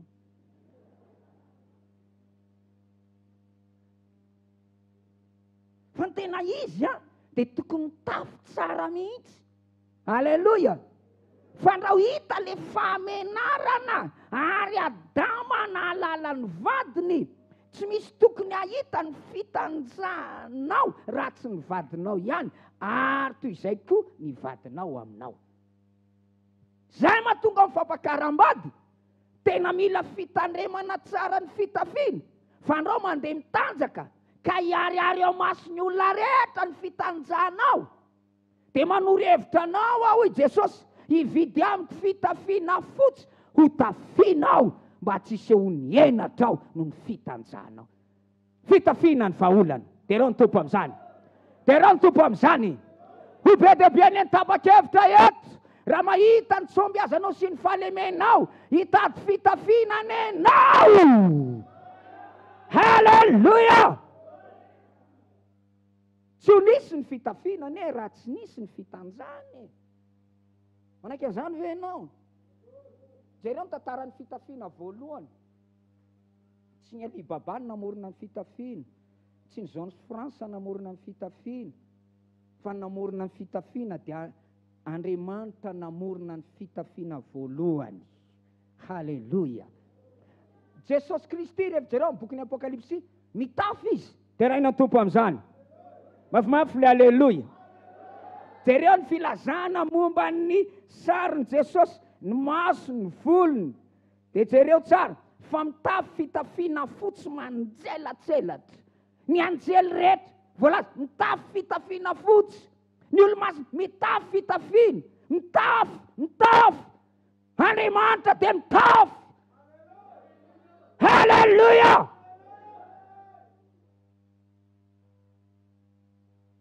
Ny olona mitafy dia ty olona mitafy. Halleluja, halleluja. Ny mpitory teny mitafy tsara dia maniry anao mba hitafika io. Ny ray amandray mitafy tsara dia maniry ny zanany mba hitafika io. Fantatra eo fanazy miasa eo amin'ny fiangonana. Raha mitafy mitory teninao dia hitafika io ianao. Halleluja. Koa ny rainao dia mitafika eo ny zanany. Jesosy mpabakatra anao mitafy dia mitafika ianao. Efa miomana ny vadiny dia nasainy hitafy. Hitafy eny an-tsiraray avy amintsika. Hitafy eny enao amin'ny anaran'i Jesosy. Hitafy eny enao amin'ny anaran'i Jesosy. Halleluja. Satria natsoina ho amin'ny voninahitra ny isika. Tsy natsoina ho amin'ny fafambaraka. Tsy natsoina ho amin'ny henatra. Ary ny fitanjahana mitondra henatra. Noho izany mba tonga ny voninahitra ho tonga amintsika dia mila mitafy isika. Dia raina ny tompo. Mahafinaritra be izao mahita anao. Mamitsangana kely inge nareo. Mamitsangana kely. Dia mba paozy mba jerijery bikabikeo ny tarenao. Mamitsangana daholo. Mba jero inge mipozina. Ahoana fahitana. Sao dia misy zavatra tsy milamina. Misy miborotsajotsaka any. Ambambary tsara. Tanao milamina tsara. Jereo leo kaikinao. Tsara tareo ianao mba jereo inge. Misy olona be kibeto fa tsy hita mihitsy zany. Misy sera bingo be mihitsy eto fa tsy mahita an'izany ianao e. Dia raina ny tompo aleluia mafy be amin'izany. Mafimafy le aleluia. Mazoto toerana vetivety ary. Dia raina ny tompo. Tsy nisy ny fitafiana raha tsy nisy ny fitanjahana. Tsy ny fitanjahana no ota fa ny tsy fetezanao hitafy. Avero. Tsy ny fitanjahana no ota. Ianao io mahitaka izy nitanjaka ny voako avy ny kiboneny. Olona izay ny tena andrimana nitanjaka damaseva fa tsy nalala henatra izy. Dia nitanjaka ve izany dia avy andrimana. Retena. Inona reto? Tsy toizako. Lehilahy lehibe vavinao inona mahazo any reto? Nitanjaka mihitsy izy avy any. Koa tsy ny fitanjahana. Ka tsy ny fitanjahana ny ota fa ny tsy fetezana hitafy. Ny fitafiana dia natao satria misy ny fitanjahana. Dia raina ny tompo amin'izany. Nitanjaka i Adama, nitanjaka Noa, nitanjaka Job, nitanjaka ny fiangonantany Lôdekia, nitanjaka ny tompo teo amin'ny hazo fijaliana. Na dia lafo ny samy hafa. Aza ny fomba isehon'izany fitanjahana izany. Nitanjaka ilay lehilahy adaly tao Gadarena. Ny fitafiana izany dia miresaka ireo zavatra rehetra izay manafina ny falemenao sy ny fitanjahanao tsy ho loharano ny henatra ho anao. Averiko indray. Ny fitafiana dia miresaka ireo zavatra rehetra izay manafina ny falemenao sy ny fitanjahanao tsy ho loharano ny henatra ho anao. Halleluja! Halleluja! Halleluja! Misy fahalemena ianao. Misy fahotomombanana eo amin'ny fiainanao na tokantrano na lafiny ara-pitondran-tena sy toetra. Fa ny fitafiana dia miaro an'izany tsy ho loharano ny henatrao. Dia raina ny tompo. Noho ny fitafiana na dia tsy tanteraka azy ianao na dia tsy mahomby azy ianao dia tsy hitondra fahafambaraka ho anao izany satria notafiana ianao. Dia raina ny tompo. Halleluja. Noho izany dia mety ho isan'ny fitanjahantsika. Noho izany aveloko indray. Noho izany mety ho isan'ny fitanjahantsika ny olana ara-toetra, ara-pitondran-tena, ny olana ara-panambadiana. Firifiry moa no mitanondrika mpitandrina ery ambony ery mety mitory-teny tsara, fa rehefa mitodika jery ny fanambadiany misarabady manana vady maditra mitanondrika menatra, mety orana ara-pahasalamana, mety mitory fanasitranana izy nefa ny tenany dia marary lava, menatra indraindray. Ary indrindra misy olona izay mety ampiasainy devoly hitsongoloka azy, hanala baraka azy, inona ny fototra anankiray nahatonga ny enatra sy ny fahavaraka anazy noa noho ny fananany zanany. Ny zanakao dia tokony fitafiana ho anao amin'ny fotoana hitanjanao. Afaka manorona ny fitanjany hafa itsika. Ka indraindray ny fitanjahantsika dia mety ao amin'ny olana ara-panambadiana mihitsy. Mety tonga fitanjahana ho anao ny fiangonana, izany fitanjahan Jesosy mamonjy. Ady korotana lavo, tsy fahombiazana, tsy fahavokarana. Nisy mpivady teto izay tsy maintsy voatery ny roako izy mpiasa teto izy. Tena nandefitra foana. Ka indray mandeha dia niadin'izy mivady avy any tsy vita dia tonga ny aty rehefa mandray vola le rangady atongava le raikitra amin'izay eto. Mandray an'le vola dia mifandrina. Dia ndray nandray vy, raikitra ny totondry. Dia tena ndray mandeha ny refikany. Fandro fanteliny. Tena fahafambaraka. Ary ankehitriny raha sendra mahita lavitra dia miondrika. Tsy mety tafarina mihitsy. Niezaka nanoro-hevitra azy fa tena tsy mety tafarina. Ny olana dia ny tokantrano miady lava. Miady lava. Korotandava. Izany fitanjahany fiangonana ankehitriny. Dia Deutéronome toko fahavalo amby roapolo. Mba vakitsika Deutéronome toko fahavalo amby roapolo andininy fafito amby efapolo. Deutéronome toko fahavalo amby roapolo. Deutéronome toko fahavalo amby roapolo.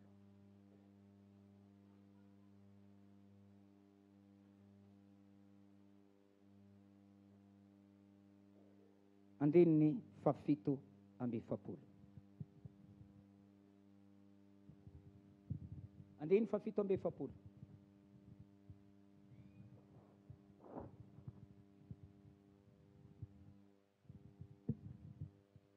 Sy fahavalo amby efapolo. Satria tsy nanompo an'i Jehovahandriamanitra tamin'ny hafaliana sy ny faharavopo ianao no ny apetrahany zavatra rehetra ary amin'ny fanoanana sy ny etaeta sy ny fitanjahana ary tsy fananana na inona no anomponao ny fahavalonao izay ampandehan'i Jehovah hiady aminao ary nisy zoka vy eo amin'ny vosonao ireny mandra-pandringa ny anao. Ny fahantrana tsy fananakanina, anoanana dia tsy misaraka amin'ny fitanjahana. Ny fitanjahana dia mety miseho amin'ny endrika maro iateo. Misy fanompoana mitanjaka, misy fiangonana mitanjaka, misy lehilahy mitanjaka, misy tokantrano mitanjaka, misy kristianina mitanjaka. Ny fahantrana, ny tsy fananakanina, ny anoanana eto izay famaizana nentin'Andriamanitra namely ny zanak'Israely noho tsy fankatoavana dia tsy misaraka amin'ny fitanjahana. Fahantrana, anoanana, fitanjahana izany. Mario tsara amin'ny Isaia toko fahavalo amby dimampolo andininy fafito. Dia miteny ten'Andriamanitra ny fivavahana ankasitran'Andriamanitra dia ireo izay manome haniny ho any noana sy mampitafy ny hitany fa mitanjaka. Noana, ny anoanana tsy misaraka amin'ny fitanjahana mihitsy. Fitanjahana, ny fahantrana sy ny anoanana. Rehefa mahantry ianao tsy mihinan-kanina, hienatra izany. Hienatra neny mandeha mangataka e. Mangataka tsy mangataka tsy mangataka tsy mangataka tsy ianao. Ny zana aloha sy mamangataka. Ten'Andriamanitra dia milaza fa efa antitra efa tanora antitra ao ankehitriny tsy hitako ny zananao nanangatakanina. Halleloia, halleloia. Ezekela 7:4-5 dia milaza toy izany. Mateo 4:5-20. Aza manany amin'ny ainareo dia izay hohaninareo na izay hosotroinareo na ny amin'ny tenanareo dia izay hotafianareo. Moa ny aina tsy mihoatra noho ny hanina va, ary ny tena noho ny fitafiana. Mario tsara ary eny hoe aza manany amin'ny ainareo dia ny hohaninareo. Zany dia maneho ny aina aloha vao ny tena, na ny tenanareo dia ny hotafianareo. Ny tena dia maneho ny fitafiana, ny fitafiana dia maneho ny tena. Ny fitafiana dia natao mba hanaronanao ny fitanjahanao eo amin'ny tenanao. Ny haninao dia mba hamelomanao ny tenanao mba ho velona. Rehefa tsy mihinana ianao dia maty. Noho izany ny hanina aloha vao ny fitafiana, ny aina aloha vao ny tena. Izay tsy manan-kanikoanina dia tsy maintsy hitanjaka. Satria ny tena tsy mihoatra noho ny aina. Aina aloha vao tena, hanina aloha vao fitafiana. Koa raha tsy manan-kanikoanina ianao, mahantra ianao, tratry ny anohanana ianao, tsy maintsy hitanjaka ianao na ho ela na ho aingana. Firifiry ny olona mivarotra ny kostarany, firifiry ny olona mivarotra ny volamena ny mariaziny, firifiry ny olona mivarotra ny kirarony, ny mahantra. Rehefa tsisy hanikoanina, avoaka ny zavatra ao an-tokantrano mba hividianana hanina. Ny fantrana amin'ny lafiny rehetra dia fitanjahana. Ny tsara ve ianao? Ny asa fanompoana mahantra, tokantrano mahantra. Miala tsiny amin'ny tena dia tia fitanjahana. Tsy mamelona mahantra tsiatsiany. Fa ny olanao dia ianao tsy mety malala menatra. Ny olanao ianao tsy mety mandray ilay fitafiana atolotra anao. Ireo antony mahatonga ny fitanjahana. Ny fitanjahany Adama voalohany ho tonga eo amin'ny fitanjahana ianao noho ny i Adama dia tonga teo amin'ny fitanjahany noho ny fihinanany na ny fandikany ny tenin'Andriamanitra. Ao amin'ny Genesis 7. Andiny 1:12. Dia milaza ny tenin'Andriamanitra. Fa iza moa milaza taminao fa mitanjaka ianao. Nga nihinananao ny hanina izay nandrarako anao. Eo amin'ny 9:10 izy niteny. Ny hery aho satria mitanjaka. Fa raha mijery isika any amin'ny 2:2-5. 2:2-5 dia milaza fa nitanjaka izy mivady. Nanino izy mivady? Fa tsy nalala enatra. Fa tao aorianany nandikany ny tenin'Andriamanitra izy. Dia nilaza nitanjaka aho. Inona ary ty? Misy zavatra tena tokony hodiniantsika. Nitanjaka izy mivady nefa tsy nalala menatra. Tsy fitanjahana ny fitanjahana raha tsy mitondra enatra. Miantsara ve ianao? Io zazakely vao teraka raha ve ozina avy any hoe tena nitanjaka ty zazy ty. Tsy manala menatra zazy. Halleloia. I Adama sy Eva nitanjaka fa tsy nalala enatra. Fa rehefa nanota izy nitanjaka. Ny fitanjahana tsy fitanjahana raha tsy mitondra enatra. Ary zay no mahatonga ny olona mitanjaka. Zay mahatonga fiangonana mitanjaka. Zay mahatonga olona maro zanak'Andriamanitra mitanjaka. Satria tsy malala menatra izy. Ny olona tsy malala menatra dia tsy malala mihitsy izy hoe mitanjaka izy. Tety Adama raha tamin'ny voalohany dia tsy nahita nanatsapa fa mitanjaka izy, fa rehefa nandika ny teny ny mpahary kosa izy dia nahita natsapa fa mitanjaka. Mba fantatrao ve izany? Tsy hoe nisy zavatra hafa ny akory, fa nitanjaka ihany. Mentsara ve ianao? Za zao le Adama mbola vao vita d'origine mihitsy avy any, dia mitanjaka tanjaka. Nandeha kisaka ary amin'ny toko 7 dia mbola le teto ihany ine le poziko teto.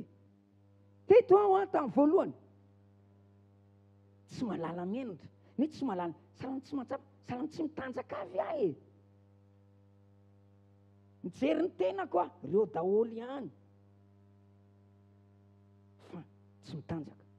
Rehefa nikisaka teto aho, le teto ihany naketo. Rehefa nijery ny tenako menatra, natsapa mitanjaka aho, fa nisy inona teo? Inona zavatra niova? Ny zavatra niala teo aminy.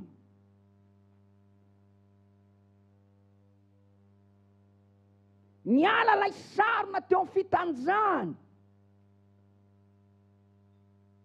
Tsy hoe ny zavatra niala teo masony, fa ny zavatra niala teo amin'ny fiainany. Ny fitanjahany Adama tsy fitanjahana ara-batana fa ara-panahy. Raha ara-nofo io dia hitany Adama fony mbola tsy nanoty izy. Andriamanitra mihitsy no nampitafy azy ny vady hatramin'ny voalohany. Halleloja. Nitanjaka izy teto fa misy fitafian'Andriamanitra nasarony azy, ary hitan'Andriamanitra fa tsara izay nataony rehetra. Ny fahatsaran'Andriamanitra no nanaovany azy, nampitafiany azy. Andahoana olona tahaky ny endritsika, tahaky ny fombatsika. Terao ny tompo amin'izany. Halleluja! Misy fitafian'Andriamanitra ao. Raha mitafy Andriamanitra, Andriamanitra dia fanahy. Noho izany, i Adama koa dia toy izany, misy fitafim-panahy izay nahatonga azy ireo ho faly. Halleluja! Iadana! Teraina ny tompo amin'izany. Teraina ny tompo amin'izany. Satria ny voninahitran'Andriamanitra nanarona azy. Andriamanitra nampitafy azy ireo. Amin'ny fotoana nandika ny didin'Andriamanitra izy, dia nisoron'Andriamanitra ny fitafiana. Nampitafian'Andriamanitra fahamarinana izy. Nampitafian'Andriamanitra ny fahatsarana izy. Nampitafian'Andriamanitra ny voninahiny izy. Terao ny tompo amin'izany. Andriamanitra dia mampitafy. Mampitafy anao izy. Halleluja.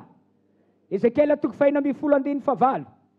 Raha nandalo aho ka nijery anao dia hitako fa izay no fotoananao, dia ny fotoanam-pitiavana, ary narakotro anao ny lambako. Nanina tsara hoe narakotro anao ny lambako tonga teo amin'ny fotoam-pitiavana. Izany hoe tonga teo amin'ny fotoana amin'izay izay tokony anambadiana. Ka dia narakotro anao ny lambako ka nosaronako ny fitanjahanao.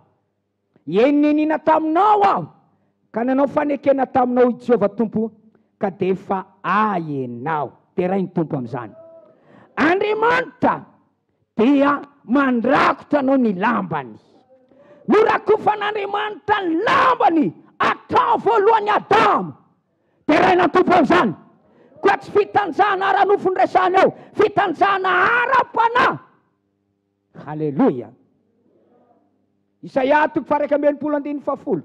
Ifaly dia faly amin'ny Jehova ny fanahiko ravoravo amin'Andriamanitra, fa notafiny fitafiam-pamonjena ary nakanjo ny akanjo fahamarinana. Toy ny mpampakatra amin'ny satroka mamy tahaka ny mpisorona, ary toy ny ampakarina miravaka ny firavany. Terao ny tompo amin'izany. Haleluya! Ifaly nenao, ifaly nenao, tsy omenatra nenao, hiala ny latsa sy ny fahafambaraka eo aminao. Haleluya! Haleluya! Satria notafiny fitafim-pamonjena. Te laza aminao aho, manan'Andriamanitra manarona ny fitanjahantsika isika. Manan'Andriamanitra mampitafy ny fitanjahantsika isika. Ny Andriamanitra, Andriamanitra mampitafy. Mafimafy haleluya amin'izany. Tsy miova tsofa-pary. Haleluya!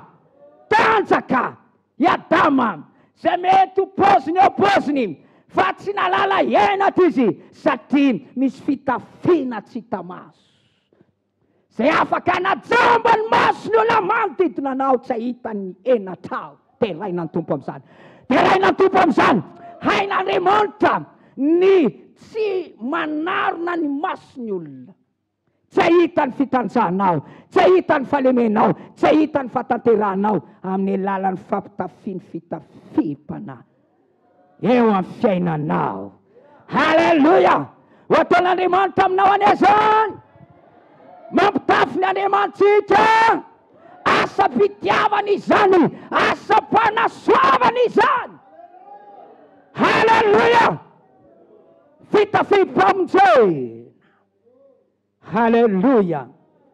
Mampitafy zay nofidiny izy. Miomana ny vadiny, nasainy ny tafy.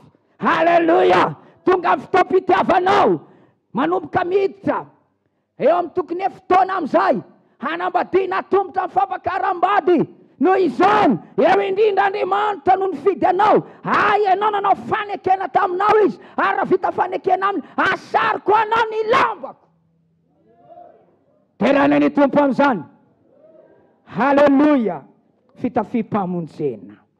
Fitafiana ny fahafana. Fitafiana ny famonjena.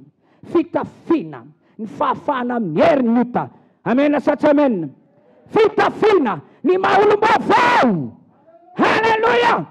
Azonareo tsara ve zany? Fitafiana ny fiovampo marina avy amin'ny fanahy-masina.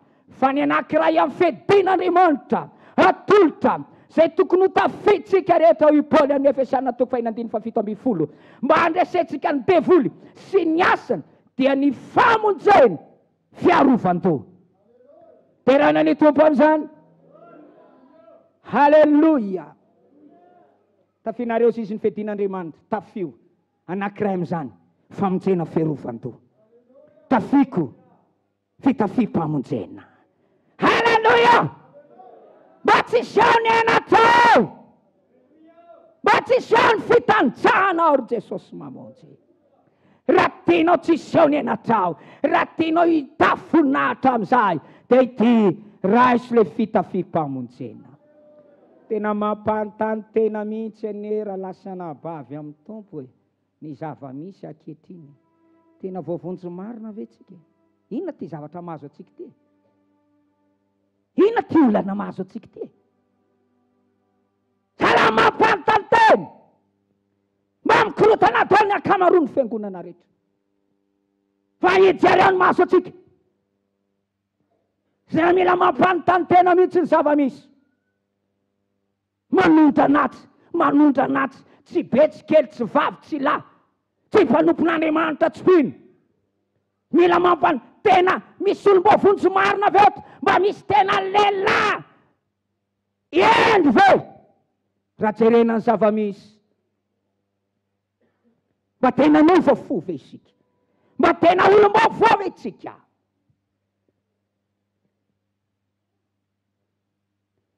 Mba efa tena olona tsara nofo efa mba olona ara-panavy itsika. Ara-panavy itsika sara nofo e. Mba tena manana fonofo itsika sa fo vato. Asaina miavana tsy mety miavana. Mahavita mijery ny fitanjahany hafa. Mavita mijery ny ranomasony hafa. Mavita mijery rehefa namaro tafitohiny. Mavita mijery ary mahazaka ny eso, ny latsa, zay mahazo. Mampanontany tena, mba tena manana fonofo ve? Mba tena olom-bovonjy ve? Mba tena mihiratra ve ny masontsika? Ny famonjena no fiarovan-doha. Fitafiana io, inona tsara hoe? Ny hoe fitafiana, entina mandrakariva. Ny loha, dia faritra tokony harovana indrindra. Manaiky an'izany ve ianao? Rehefa mikapoka ankizy, dia mba tia amin'ny tongony. Fa tena tsy mety mikapoka ankizy amin'loha. Misy sasany rehefa miteny amin'loha dia iny. Ty loha benao ty. Tena fadina mihitsy mikapoka ankizy amin'loha. Raha vao ny lohanao ny voadona. Izay indrindra rehefa mandeha tôbila dia manao kasika ianao. Mandeha ianao. Dia tokony hitafy ianao. Tokony tafiana ny lohanao. Ny fiarovana ny lohanao. Dia ny famonjena. Halleluja. Io ny arovana ny lohanao. Mila arovana ny loha. Satria raha voavoa amin'ny lohanao ianao dia mety ho lasa adala. Tsy atsiaro tena. Tsy mahalala izay tokony ataonao. Tsy mahay intsony manavaka ny tsara sy ny ratsy. Efa nahita olona adala ve ianao? Dia rehefa misy olona manaonao foana, hoy tsika, manque visy. Rehefa mahita olona adala ianao dia zany, rehefa voa amin'ny lohany io, aza miteny amin'io, aza miresaka amin'io, adala io, kondrana io, manque io, dada io, kapotra io zay avy any avaratra, gegy io.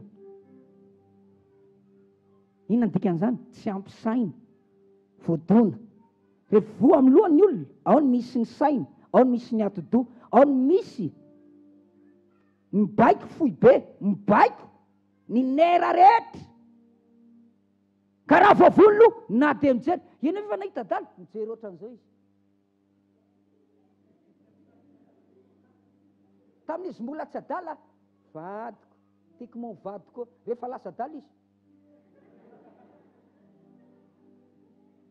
Saingy intsony manazaka ty zanako vavy ty ny vadiko, atambany eo. Rehefa voa ny saina.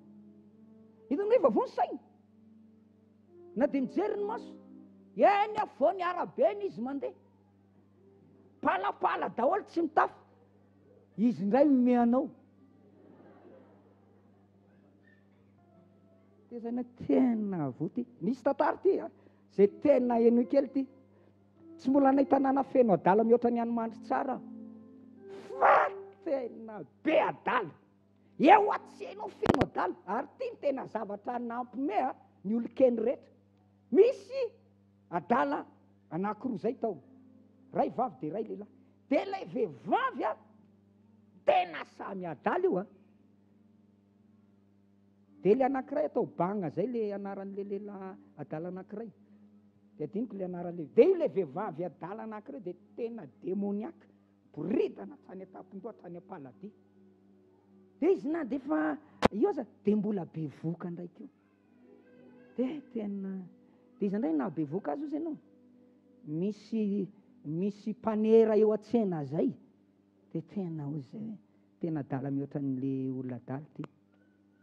Dia teraka izy dia voateraka tonga dia lasa niazakazaka dia nitsoraka ao anatin'ilay rano mangatsika be ao amin'ilay rano mananara zay.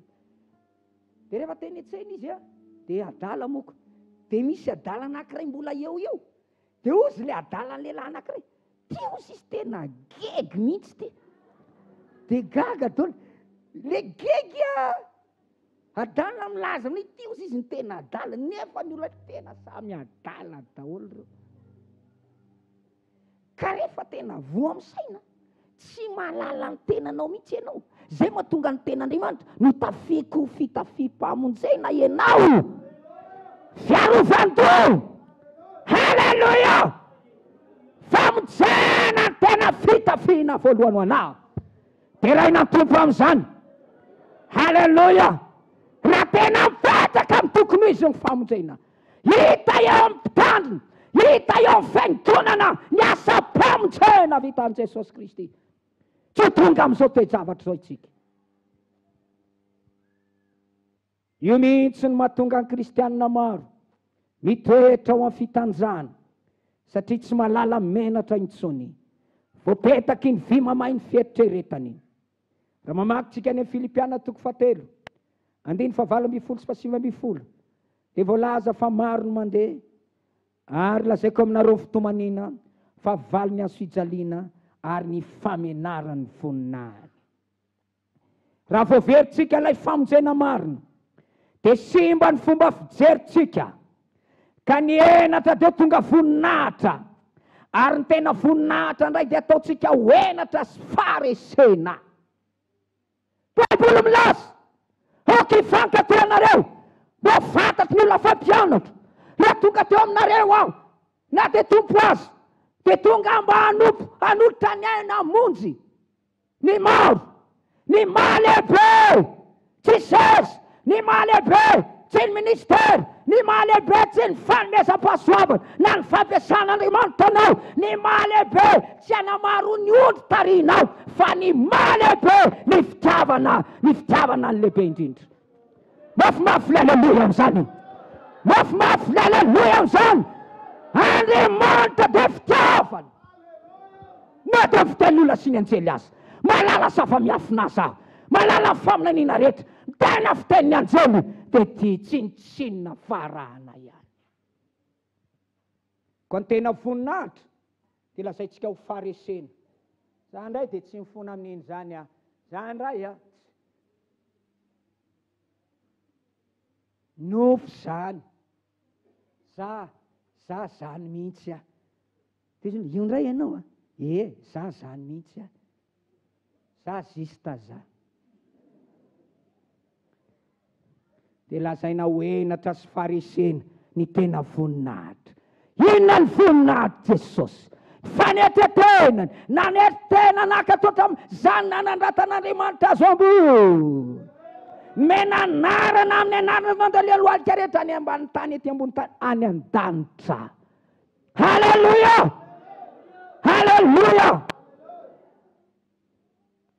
Nitanjaka ilay adala tao Gadarenina. Nanina ilay adala tao Gadarenina? Mamaky anao Luka 7:7-20. Ndao jerentsika Luka 7:7-20. Luka 7:7-20.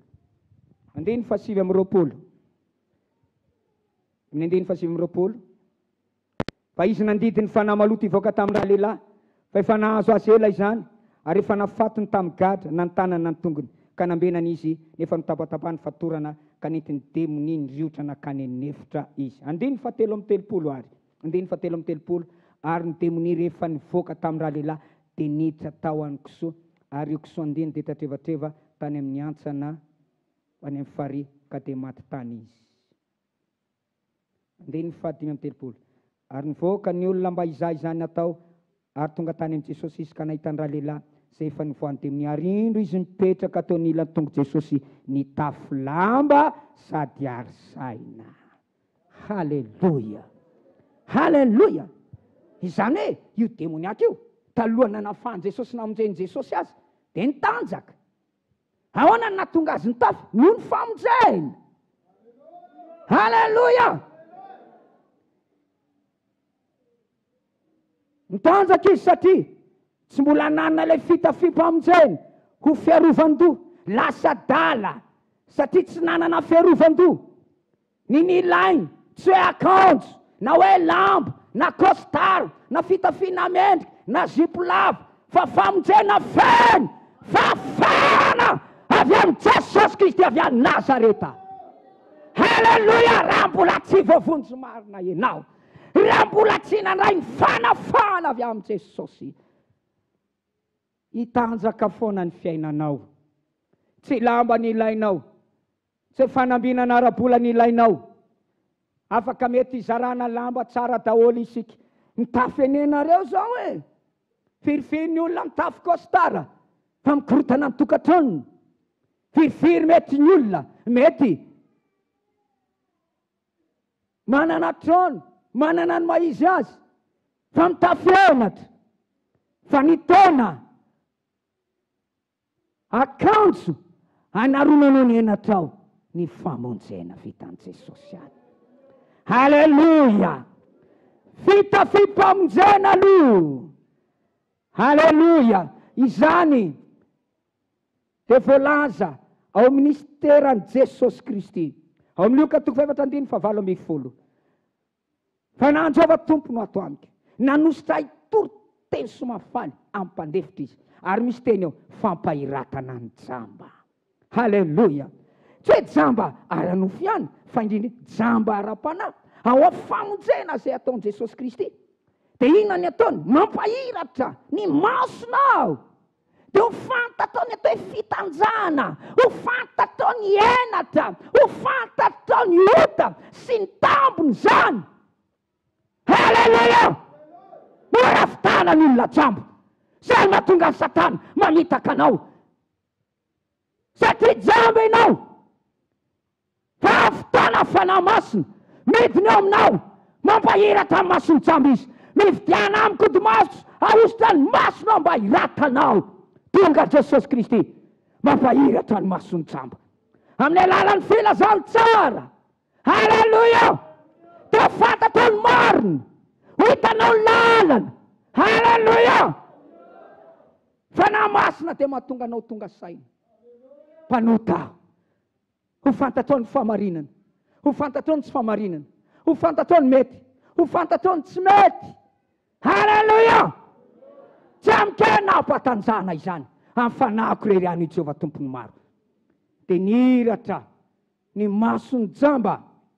Ny antony mahatonga ny fiangona sy ny mpanompon'Andriamanitra maro ava-malala. Pino mandeha mitanjaka. Dia ny masony mihitsy no vo. Inona hoe vo? Vo amin'ny masony. Vo amin'inona? Vo amin'ny masony. Ny atahorana sao dia vo amin'ny masontsika Jesosy mamonjy. Vo amin'ny masony. Tsisy jamba miata-lompalompoko. Mpanompon'Andriamanitra andresany eto. Izy ny tena jamba. Ny tena jamba tsy ny mpino. Ny tena jamba dia ny mpisaona sy ny mpanompon'Andriamanitra. Mahita zavatra maro fa tsy mitandrina. Raha mijery itsika ny zava-misy, samy manana ny fantikany. Samy manana ny fantikany. Dia rehefa samy manana ny fantikany, dia izany mahatonga ny fampitsara ridiso. Fa raha tena manana ny mason'Andriamanitra, mihiratra mihitsy ny masom-panahinao. Mihiratra ny maso. Hafa mihitsy ny mety zavatra mety hitranga. Izany indrindra mahatonga ny tenin'Andriamanitra fa ianao izy ny mahantra jamba ary mitanjaka. Ny fitanjana hialoava ny fahajambana. Raha vao jamba ny olona tsy maintsy hitanjaka izy.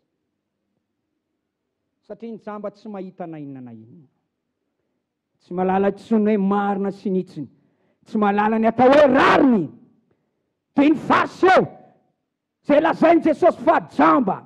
Apokalipsy 2:7-7. Ka ny tsy fantatrao fa ianao ilay oro mahantra malahelo jamba mitanjaka. Hoy tsika tamin'ny voalohany, ny fahoriana, ny fahantrana, ny alahelo, ny anohanana dia fitanjana. Ary raha jamba itsika dia tonga eo amintsika ny fitanjana. Ampitafy anao ny lamba neneny tompo manomboka androany. Amen sa tsy amen? Ampitafian'Andriamanitra ny lamba nenenao. Ampitafian'Andriamanitra ny lamba neneny fiangonanao. Haleluia! Satria apakarin'Andriamanitra ity fiangonana ity. Haleluia! Izany Andriamanitra mihitsy any iverina ampitafy anao. Arovony fitafianao ny fiangonana. Haleluia! Okatso anarany Jesosy mamonjy efa ataon'olona hoe Jesosy komondro hoe tsy menatra mihitsy ary mbola jamba. Tsy hitanao ve zany?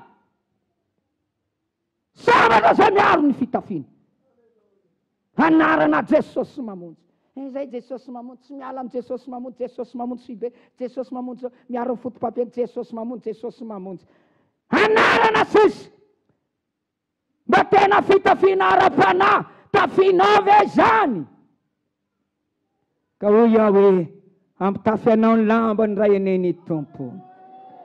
Fitafiam-pamonjena sy akanjom-pahamarinana. Tsy ny fitanjanao ane na ny enatrao na ny tsy fombiazanao no hita, fa ny lamba sy ny akanjom-panahy anarona anao. Haleluya! Dia hitan'ny ray anenao fa tena olom-bavonjy marina. Dia raina tompo amin'izany. Zany ilay mahatonga ny jetrisa raha vao manondranona antsika.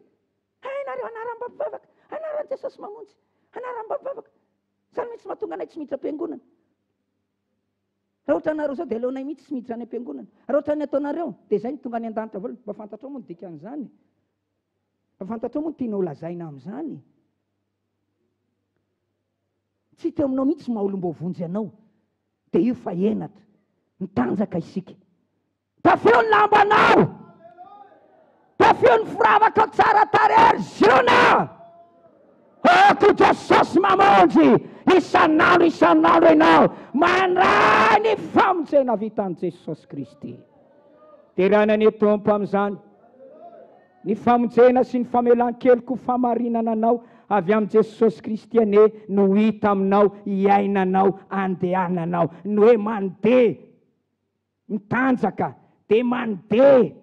Tsy hita eo amin'ny fitafiam-pamonjena, tsy hita eo amin'ny tena olom-bavonjy marina izy. No hoe mandeha mitanjaka dia mandeha tsy hita hoe tena ny olona niovafo, tsy hita hoe tena mpanompon'Andriamanitra marina, tsy hita hoe zany hoe tena zanak'Andriamanitra zany, tsy hita hoe tena olona olom-baovao, tsy hita eo amin'izany hoe mandeha zany atao hoe mandeha mitanjaka. Mety tsy mahay mamely vetaveta titeny fa ny fankalana toe fialonana. Ny famonjena, ny famelan-keloka, famarinana nataon'i Jesosy atsika ny tokony hita eo amintsika. Manaova zavatra ny dikany, mandehana, ataovy ny zavatra rehetra nampanaovin'Andriamanitra anao. Toy ny hoe olom-bavonjy ianao, toy ny hoe olona navela heloka ianao, fa tsy mpanao politika. Aza miaina toy ny mpanao politika, miaina toy ny olom-bavao, miaina toy ny olona navelany Jesosy heloka ianao.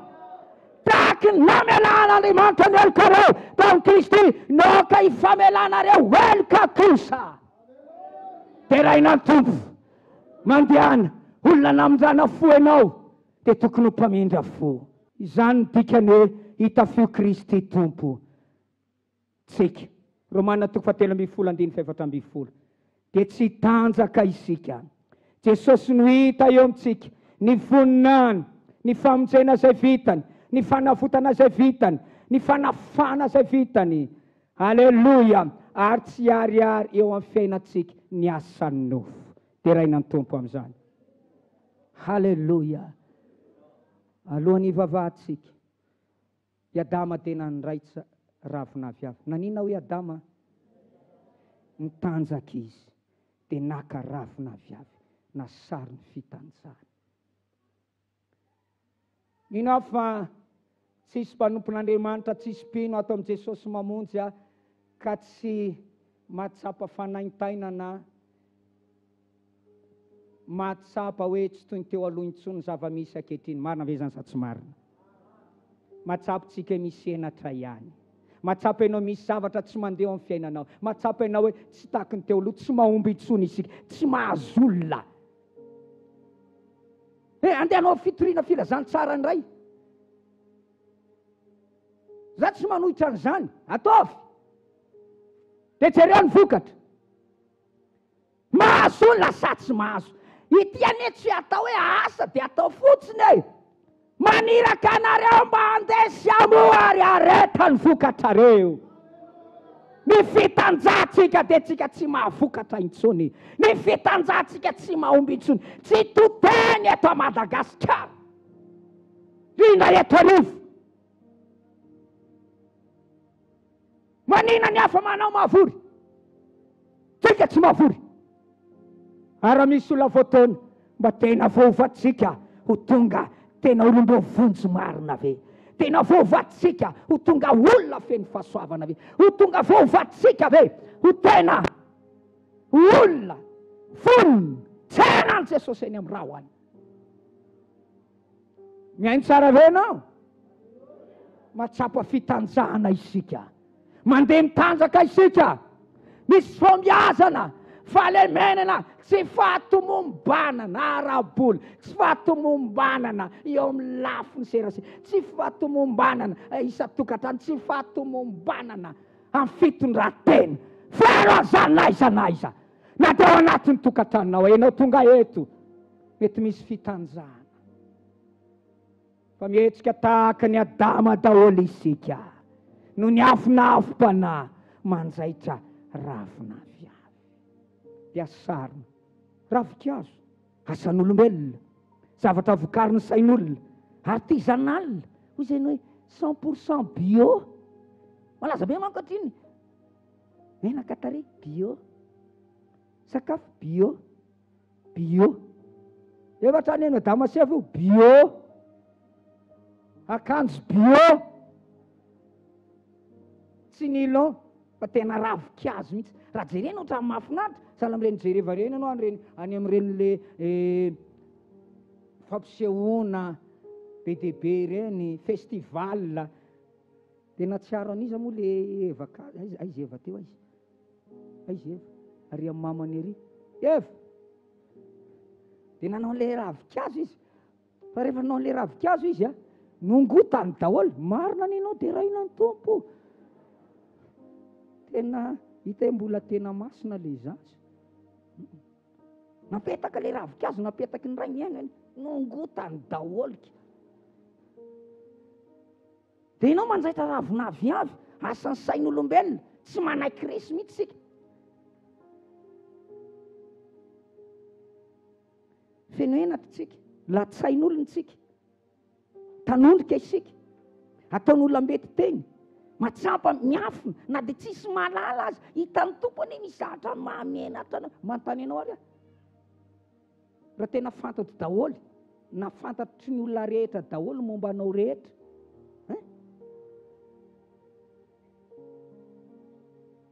Raha androany ianao hitsanga alohan'ny fitsaran'i Kristy, iza ny mahasahy mitsangana eo alohan'ny fitsaran'i Kristy tsika rehetra.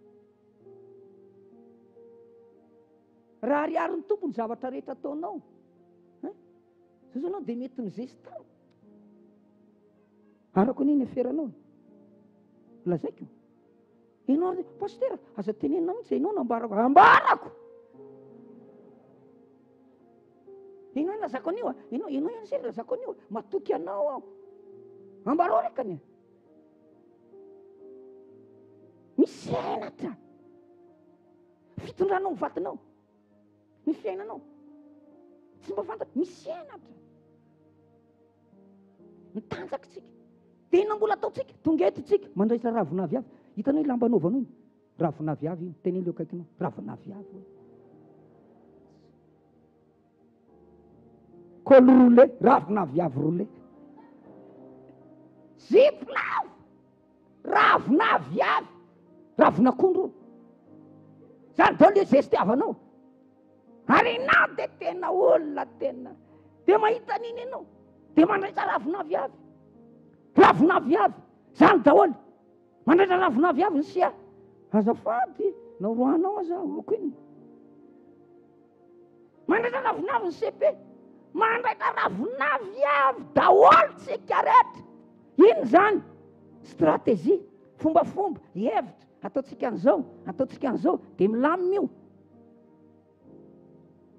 Dia mandraitra ravina viavy, zao ny ataotsika tsika manam-bola. Fataon'olona manam-bola zany, vola miasa, vola mizotry ny fiainana, ataotsika an'izao, lokotsika ry, hitaritsika ry, sy ny sisa rehetra. Mety ravina viavy koa ty fanitarana an'ity fiangonana ity. Anaronana hena ty ilazana hoe mandroso, amboripotsy. Marina sa tsy marina? Marina sa tsy marina? Esy. Manjaitra ravina viavy. Mba fantatrao ve ny aviavin'izay-nao? Fiatsaram-bela tsy. Io tena nanantsika voatany tena traikefa io. Avy miady ery. Misy olona salama tompoko, salama, salama. Avy miady mivady izy, mivady mandroso. Serio, serio.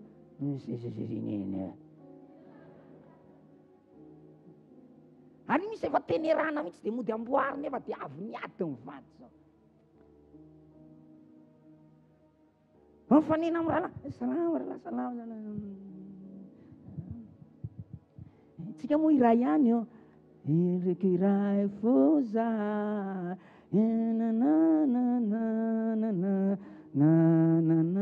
rafina aviavy, hira rafina aviavy. Zavatra rehetra tao, rafina aviavy zairina daholo. Ohatra mety vetivetina izy. Ka tsy zany. Marina izany sa tsy marina? Marina sa tsy marina? Tena mbola rafina aviavy kiny tsy mampiteny anao io. Tena manjaitra ravina aviavy. Manareny manehoana zany daholo tsika manjaitra ravina aviavy. Toy ny mety vetivety le izy mba tsy araka ianao, tsisy maharaka, tsisy mahatsikaritra. Haitsika manafy ravina aviavy. Fa indray nianatra koa ianao fomba firesaka, fomba fiteny. Fa indray n'olombelona stratezia tena hita mpanao politika mihitsy. Ravina mety vetivety fa ity tsy maharitra. Vazo ny hafanana sy ny taninandro dia iny io fa maina mihitsy anao azy. Tsy afaka misedra tafidrivotra, tsy mampafana. Zany mahatonga faintonana na tsisy hafanana intsony ankehitriny. Satria mitafy ravina aviavy. Ia mangatsiaka ny fitiavany maro.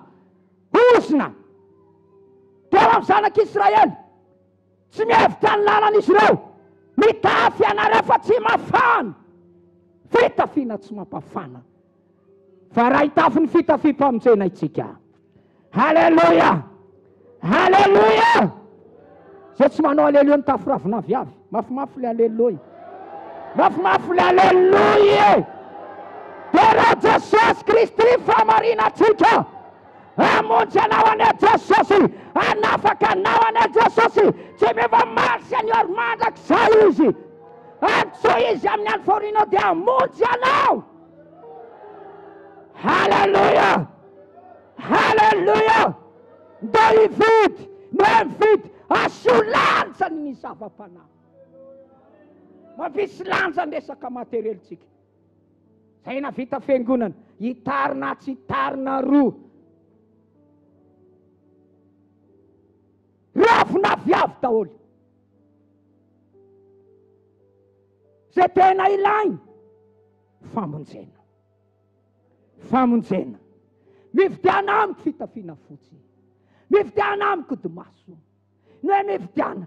Ahoana ny azotsika le fitafiana. Asolanja ny zava-panahy. Mafimafy le aleluia amin'izany. Mafimafy le aleluia.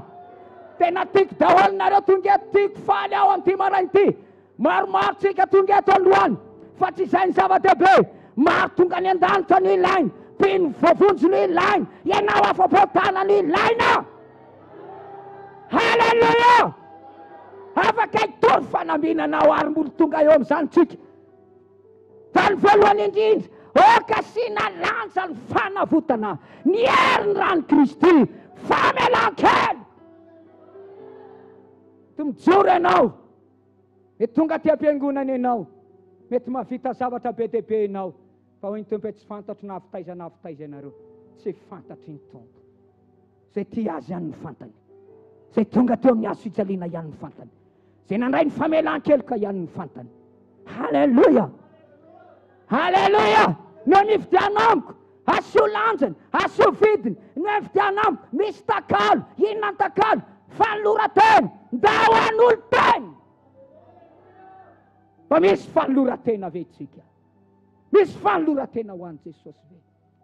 Ny fitiavan-tena mamotika amin'ny fanolora-tena. Fitiavan-dasa mamotika ny fitiavan-tena. Fitiavan-tseza mamotika ny fitiavan-tena marina. Atolorin'ny tenanao. Tahaka ny Kristy. Nanaiko fato fiainana ho an'ny maro. Halleluja! Rehefa maty, eo amin'ny fiainanao ny amin'ny nofinao, dia misy fanahy voavonjy. Mihinan'izany ve ianao?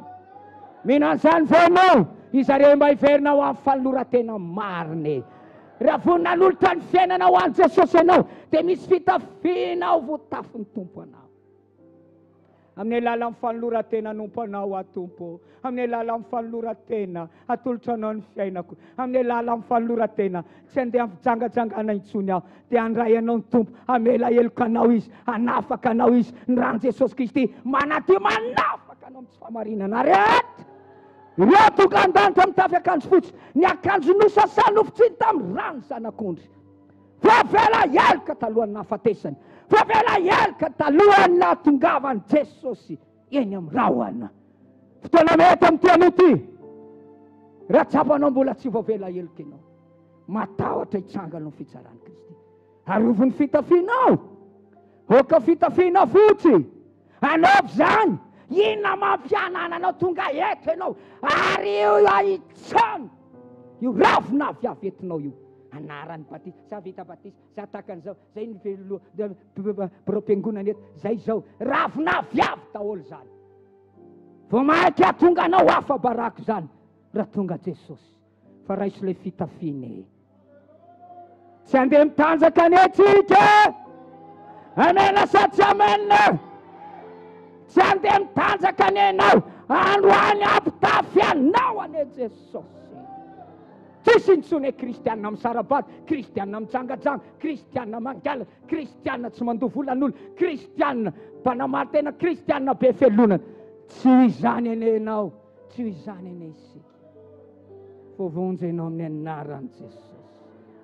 Mba raisy ny famonjena androany, raisy ny famonjena androany. Oka iova fo ianao, azo atao batisa ihany ianao, fa ivady ravina viavy io, raha tsy voafonjy nateraky indray, fa tsy anisy batisa indray dia atao zay azona olona maro, mba hitenene mandroso ny fiangonana, ravina viavy. Fa namono bibiny tompo, tena mpitafy nanamboatra fitafiana, nanarona ny aina ty Adamo. Izany mba vonina andray ilay fitafiana. Raha toizatsika amin'izao diatsika zao ihany, ka tsy manaiky iova tsy aro tena tsika Jesosy mamonjy, tsy verina amin'ny fitiavana voalohany, tsy hanome lanja ny famonjena sy ny herin'ny rary ny fiovam-po sy ny mahalom-baovao marina. Tena mahafiangonam-pifoazana tsika marina, mandeha eo amin'ny fitiavana. Pitafienatra isika. Ary eto ade miteny manome hafatra amin'ny mampanompon'Andriamanitra, ho anareo mpitandrina rehetra izay miaino izao hafatra izao. Nizanizy ianao manaraka an'izao, any am-pazy any. Fa tsy miaro ny fitafitsika isika, andeha mitanjaka. Ny Jesosy mamonjy ny be dia be tsy voaray indrindra. Satria ny Baiboly te milaza, aza teo mpampianatra daholo fa mafimafy ny tsarana ny mpampianatra. Rakaraky ny habe ny zavatra nomenanao no ampamoananao, ny voalohany ho farany, ary ny farany ho voalohany. Okotsika hiratra ny masom-panahintsika ary atsapa fa itsika ny farany indrindra ankehitriny. Ratsapantsika izany, teo menatra isika. Rehefa nampafantarina ny tetenako tena angaiay ny tetratra. Ary izay enatra izay dia ataon'Andriamanitra ho tonga eo amin'ny fiainantsika mihitsy, mba hibebahantsika. Dia hitanao amin'ny fitanjahanao any Andriamanitra, ka ho ampitafian'Andriamanitra ny lambany ianao. Teo tanteraka ny voninahitra ty trano ty, teo lehibe any am-parany any. Tafio ny fitafiam-pamonjena. Mba ho hita eo aminao anefa olom-bovonjy marina ianao. Hita eo amin'ny asa sy ny fomba asa fanomponao rehetra, fa olona niova fo ianao. Halleluja! Halleluja! Raha sepe manao fifondrana sy famindratorana, dia hita miasa sy mietsika ao ministeranao, sy nametrahany tompo anao, olona niova fo marina mahitsy ty rano, mba famindrapo tahaka an' Jesosy. Halleluja! Halleluja! Antsoina hoe fiangonan'Andriamanitra velona, fiorenany fahamarinana. Halleluja! Halleluja! Laistany ny lahatra sy ny enatra baben'i Jesosy mamonjy. Ny enatra ao anatin'ny tokantranonao ane io voninahitra indray izany. Mba miverenane raha mba tena voavonjy marina ianao, ny otanao ane ny efitra mampisaraka anao amin'Andriamanitra mivavaka ianao nefa mbola mandeha amin'ny fiatsaram-belatsy. Iza moa ny hainy vavakolona tahaka izany. Eto ianao manandra-tana ary ianao mbola mifokasikara, mbola manana vady kely ianao, mbola manao zavatra tsy araka ny sitrapony. Ahoana moa ny ahatonga anao tahina? Raha ny andro makaty amin'i Jesosy mamonjy, tsisy fitahiana, tsisy zavatra miovy eo amin'ny fiainanao. Ianarany ankizy satria ny ankizy mahita ny fitanjahanao, zany nahatonga nozona nahazo ny taranaka noa mitanjaka ny rainy. Ny fitanjahantsika ray aman-dreny mitondra ozony ho an'ny ankizy. Ataony fandrarana tsisy mandeha amin'ny laona, tsisy ny fitahian'Andriamanitra satria mandeha mitanjaka. Ary ianao dia mbola mafy fo ihany. Torina ny teny tsy mandray ianao, satria ianao manana ravina viavy efa nasarinao ny enatrao. Fa ho avy ny fotoana andalo fiza-toetra, andalo toe-javatra sarotra ianao, ho avy ny ataky ny devoly. Ary hitanao intsany io ravina viavy io, ary dia ho gaga ny olona rehetra. Tsisy miafina zay tsy hiseho, tsisy takona zay tsy ho hita. Fa mialohany tongavan'izany, miazaka za raisiko ny famonjena Jesosy, raisiko ny fanavotana Jesosy. Mamela ny heloko fadiso aho, ho vai hafana masonao, mbola afaka manovanao izy. Izay masonao ka mbola hiamasina. Be dehibe ny zavatra novainy tompo teo amiko. Tiako mba tsy aro teny ianao. Jereo ny asa fanomponao, jereo ny vokatra. Aka mba homena ty, aka mba homena ty. Andriamanitra mpitafy anao ery, miandrasa ao Jerosalema, mandra-panafina hery ianareo avy any amin'ny avy, ho tafiana ny herin'Andriamanitra. Dia ho vavolombeloko, ho tonga vavolombelona ianao. Ny herin'Andriamanitra eo aminao, hery manosika anao, hanao tsara. Hery andresenao ny fakapanahy. Misy hery mihitsy mahatonga anao tsy resy tosika. Anatra noho ny mpandresenao. Toaka rangady tsy resinao. Izao nisotro toaka indray tamin'ny 26 juin teo. Labe rary. Ny fitiavan'ny tompo sy ny famindrapo satria navela heloko zay dia tsy miteny zay, tsy miteny. Ina moa no ataona io? Fa tsongoy fo tena, tsongoy fo ny olona. Tsy fanala-baraka eto itsika, fa ianao mihitsy ny tokony hatsaro teny. Ianao mihitsy ny tokony hatsaro tena ranabavy ao. Haleluya! Mpanjaitra ravina viavy ao tokantrano. Eo tonga mate, serio, ravina viavy. Ataonao, zahirinao ataonao akanjo amban'ny ravi-bomanga. Nefa ianao la manana vady kely. Bernard. Tsy Bernard ka. Rason. Atongeta ianao dia mety.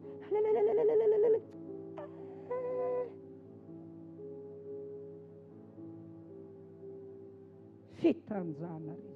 Fitanjana. Ary izay etiny tena vomafy. Ka izy efa araky ny olona nivelany any. Tonga avy any ny toroteny pasteriny tokony hita tokony izy ny tondron'olona moa. Fiangonany ry aniny io e. Fiangonany ry aniny io e. Raha lasa nabavy amin'ny tompo. Rehefa tsy malala menatra tsika dia tonga hienatra ho amin'ny fiangonana. Averiky indray. Rehefa tsy malala hienantsika dia hienatra ho amin'ny fiangonana. Fa raha mba manaiky ianao hitafy ny fitafim-pamonjena, olona itoroteny tamin'ny adarivo, ianao no rerian'ny fiangonana, ianao rerian'i Jesosy Kristy. Andao hitafy isika. Mitafy ho azy Jesosy, mitafy ny rariny, mitafy famindrapo, mitafy fitiavana, mitafy fahalemem-panahy, mitafy rariny. Haleluya!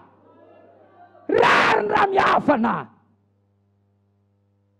Tsaka iena tsy hitambarana zao iny, iena tsy hitambarana. Ka ianiny zao iny. Samy ratsy zao. Samy mpanota izao.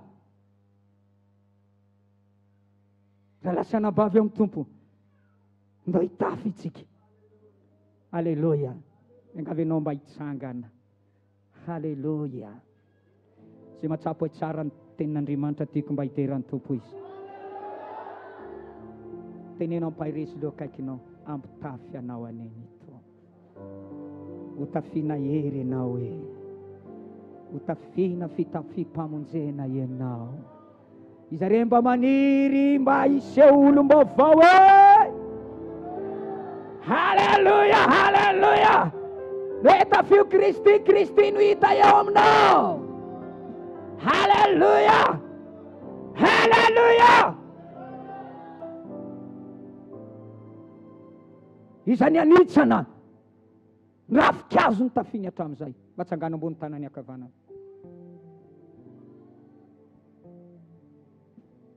Tianao hoe mba hitafy ny voninahitr'Andriamanitra? Raso ny famelan-keloka amin'ity an'ity. Manombompetry vaovao. Diovy amin'ny ranao a Jesosy. Mpanotao, feno tsy famarinanao. Fa ny rano Jesosy Kristy ity manadio antsika ho afaka amin'ny tsy famarinana rehetra. Androany, aorianany vavaka dia mandehana olom-baovao ianao androany. Ho alevon'ny tompo amin'ny rany herin'ny rany eny lasa anao rehetra. Amena sa tsy amena? Amena sa tsy amena? Mandehana amin'ny fiainam-baovao. Mandehana amin'ny fiainam-baovao. Halleluja.